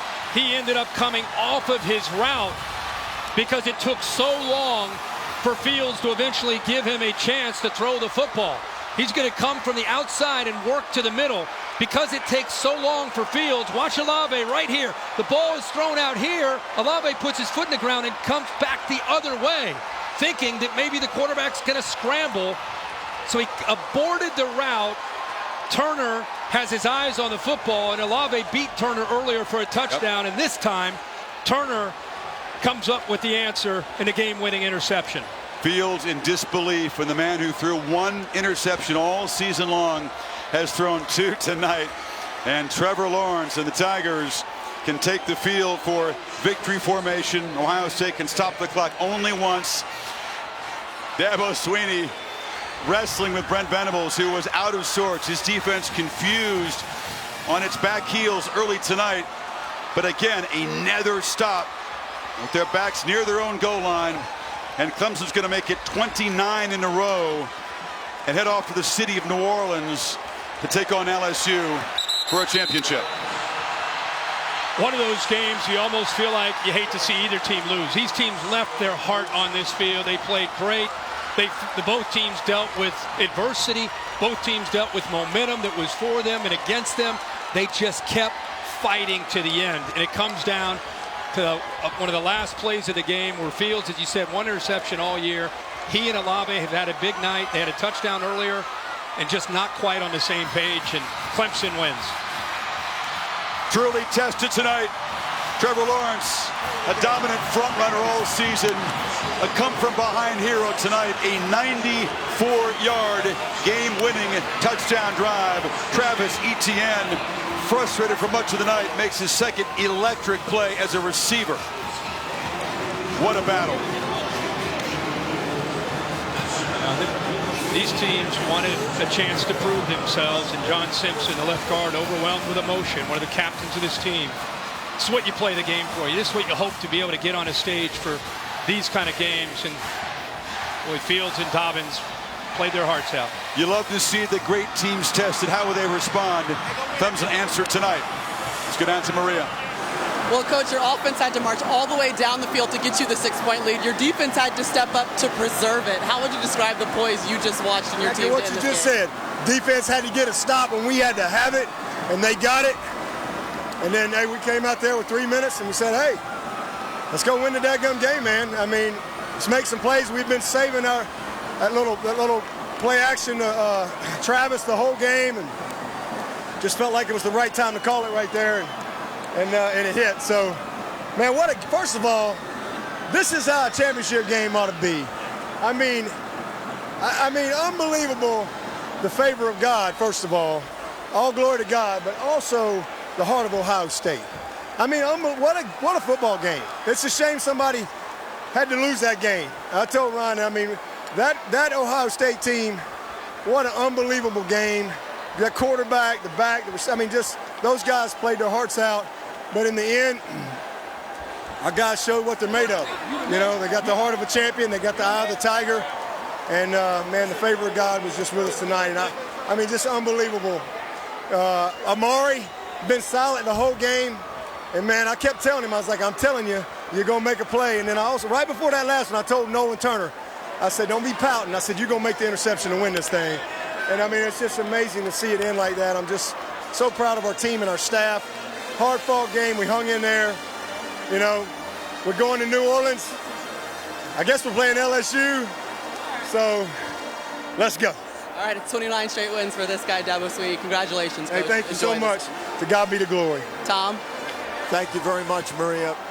Trevor, as we stood here, you just looked around, shook your head, trying to process what had just happened. How would you describe those last 60 minutes? Just the fight, this team didn't play great, didn't look pretty, but just find a way to get it done. And I wouldn't want to do this with anyone else. And I have Ephesians 3:20, and it says, God can do immeasurably more than any of us can because of him within us. And that's just so true. I mean, all of us, me, what we did tonight, it ain't us. You know, it's about this program and who we are and just our brand. And, you know, it's more than about football, but I really love this team. Your message to your guys when you took the field for what turned out to be the game-winning drive, what was it? Let's go win it. Love you too, bro. Let's go win it. We were built for this. That's what we're waiting for. We get a chance to prove ourselves. Let's go do it.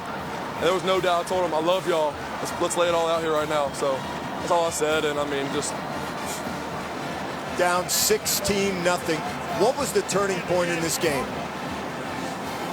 We just playing sloppy, things that we don't usually do. And I mean, I think offensively and defensively, we both kind of got together separate and said, let's turn it on. You know, we played about as bad as we can play. Let's get it going. And just from then on, we just had each other's back. You know, offensively, we didn't play great at all in the first half, and defense kept holding them, even if it was just a field goal. Just kept holding them. And I mean, you see some of those drives, they had 3 field goals. If one of those was a touchdown, I mean, it's a way closer game. So it's just unbelievable.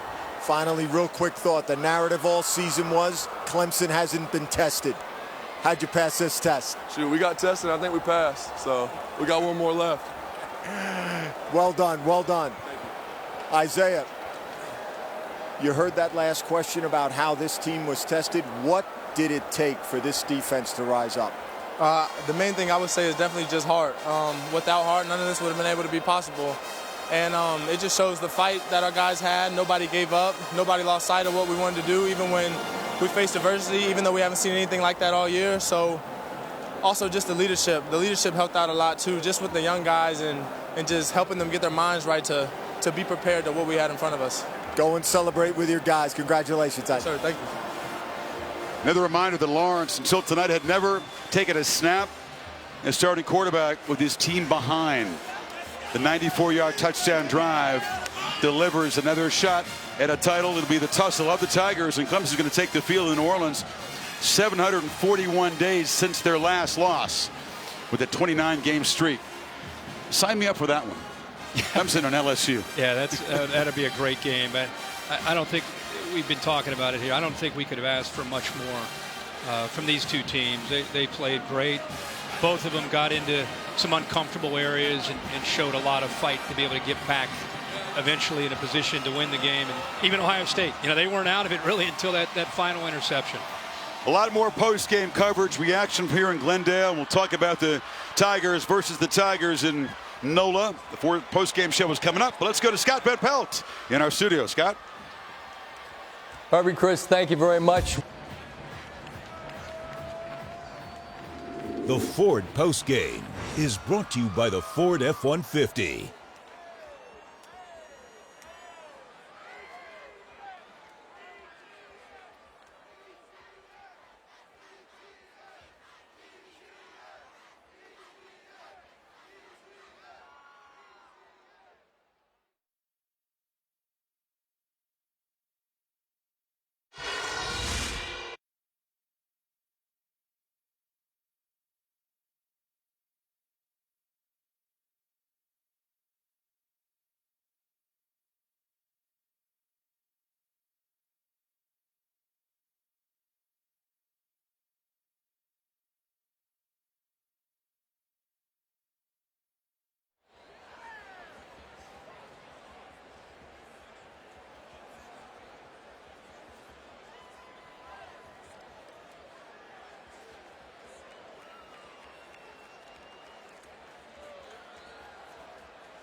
The Ford postgame is brought to you by the Ford F-150.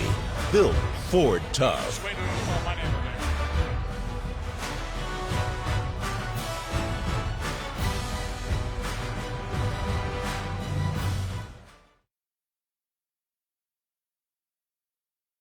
Postgame.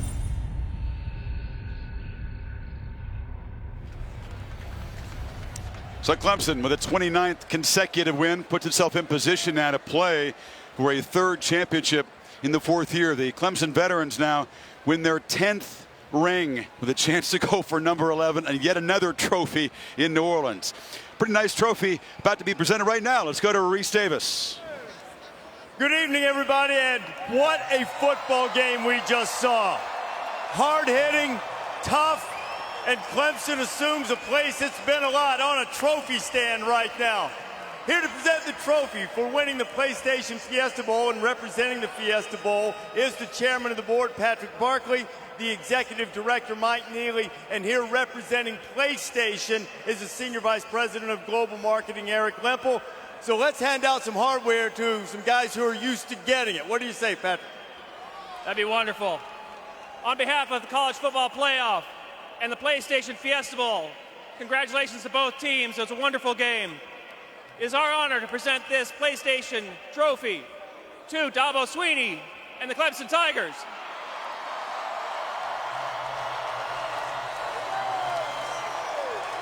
Dabo, how would you describe the test that your team passed tonight? Not just winning the game, backed up, late, needing a drive, then needing a stop. Well, that's what they've done for 29 games in a row. It's our 29th win in a row. We scored 29 points. They didn't do anything tonight that I didn't already know. Unbelievable character and heart and a will to win. And that's the one thing I told them is they can prepare for what we do, but not who we are. Our heart would win out in the end. 94-yard drive to win it. We got to stop right there. And let me just tell you, Ohio State was amazing. What an amazing team, an amazing challenge. But this football team tonight showed what the heart of a champion looks like. To win 29 in a row, you got to have something to you. And you saw what they're made of tonight. Unbelievable game. Probably got some pretty good ratings on TV. But let me just tell you, to God be the glory. Every single bit of it. I want you to take me inside what you were thinking when the final pass was in the air, headed toward your end zone, win or lose, and Nolan Turner makes a play. Well, I'll tell you exactly what I was thinking. I told Nolan right after we scored, I said, that's why you don't put your head down. It ain't over. And I said, you're going to get the interception to win this game. That's what I told him. So I was looking for him to make the interception. Dabo, congratulations going for your second straight national championship, third in 4 years. Congratulations, my friend. All right. Hey, let's hand out some individual awards to the players of the game. Offensive player is Trevor Lawrence. And no big surprise here, Trevor Lawrence, the offensive player of the game. Trevor, congratulations. What changed in this game after you took the big hit? You were down, you were out of play, and when you came back, it was as if that the hit made you angry or something. Yeah, yeah, you're right. I just got kind of mad, and you know, like I said, it wasn't pretty. We didn't play our best for sure, but just the heart of this team, being able to grind one out like that, and like Coach Swinney said, I mean, Ohio State, it's a really good team, a great team, and they fought with everything they had until the last second. So hats off to them, but just this will that this team has, the love we have for each other, I had no doubt. But it's really cool to see us be able to pull one out like that. Man, you were dual threat all night, and particularly on the final drive, too. Take me through the last couple of plays on that drive. It's whatever it takes to win. You know, I'm not labeled as a runner, but I'm going to do whatever it takes to win. And I told these guys, I'm going to leave it all out here for y'all. Win or lose, I'm not going to have anything left. So I wanted to do that. And then, obviously, on that last play, Travis, just getting him the ball, and he did the rest. You looked like a runner on that 67-yarder you had tonight, my friend. Congratulations. Great performance tonight again from Trevor Lawrence, but the defense had to come up big, too. Absolutely. Defensive player of the game is Chad Smith. Chad Smith. Come on in here, Chad. A dozen tackles tonight. What was it like for you? Dabo said he knew you were going to get the stop at the end. What was it like for you guys on that last drive? Oh, man, hats off to Ohio State. They got a good plays on us a few times, and we just had an unending belief, this team. We knew we were going to get that stop at the end, and we just believed in each other, and we got it done. What does this say about this team now? An opportunity to go back-to-back national championships, perhaps win your third in 4 years. Coach Swinney has a saying, it's only unthinkable if you don't think it. So, I mean, we have a belief in this team. We believe in each other. We care about each other, and you know, it's crazy. It's unreal. We're going back to another natty. It's unbelievable. It's not unbelievable because you guys do this a lot. Congratulations, Chad. A tremendous performance tonight and all kinds of things at stake. The #1 seed against the #3 seed for the national championship, but that can wait as Clemson celebrates this tremendous victory tonight against Ohio State. Chris. Reese, thank you. It's a unique position in sports. You get a trophy, you get some rings, you get some confetti in your hair, but the job is far from done. You just put yourself in position to go after the ultimate victory. There were 3 dominant teams in the sport this year. LSU took care of business. We saw the 2 battle tonight. And all 3 played that way tonight. They had separated themselves coming into today, and all 3 played like champions today. Dabo, we said it even before he came on. Really, it's tough to see any team lose this game the way they battled, but Clemson deserves it. They showed the heart of a champion and made the play there at the end to win the game. A couple weeks and a couple days to regroup. Clemson will be underdogs again. LSU an early field goal favorite in the Superdome. Much more post-game coverage, and Scott Pelt will rejoin you right after this quick break.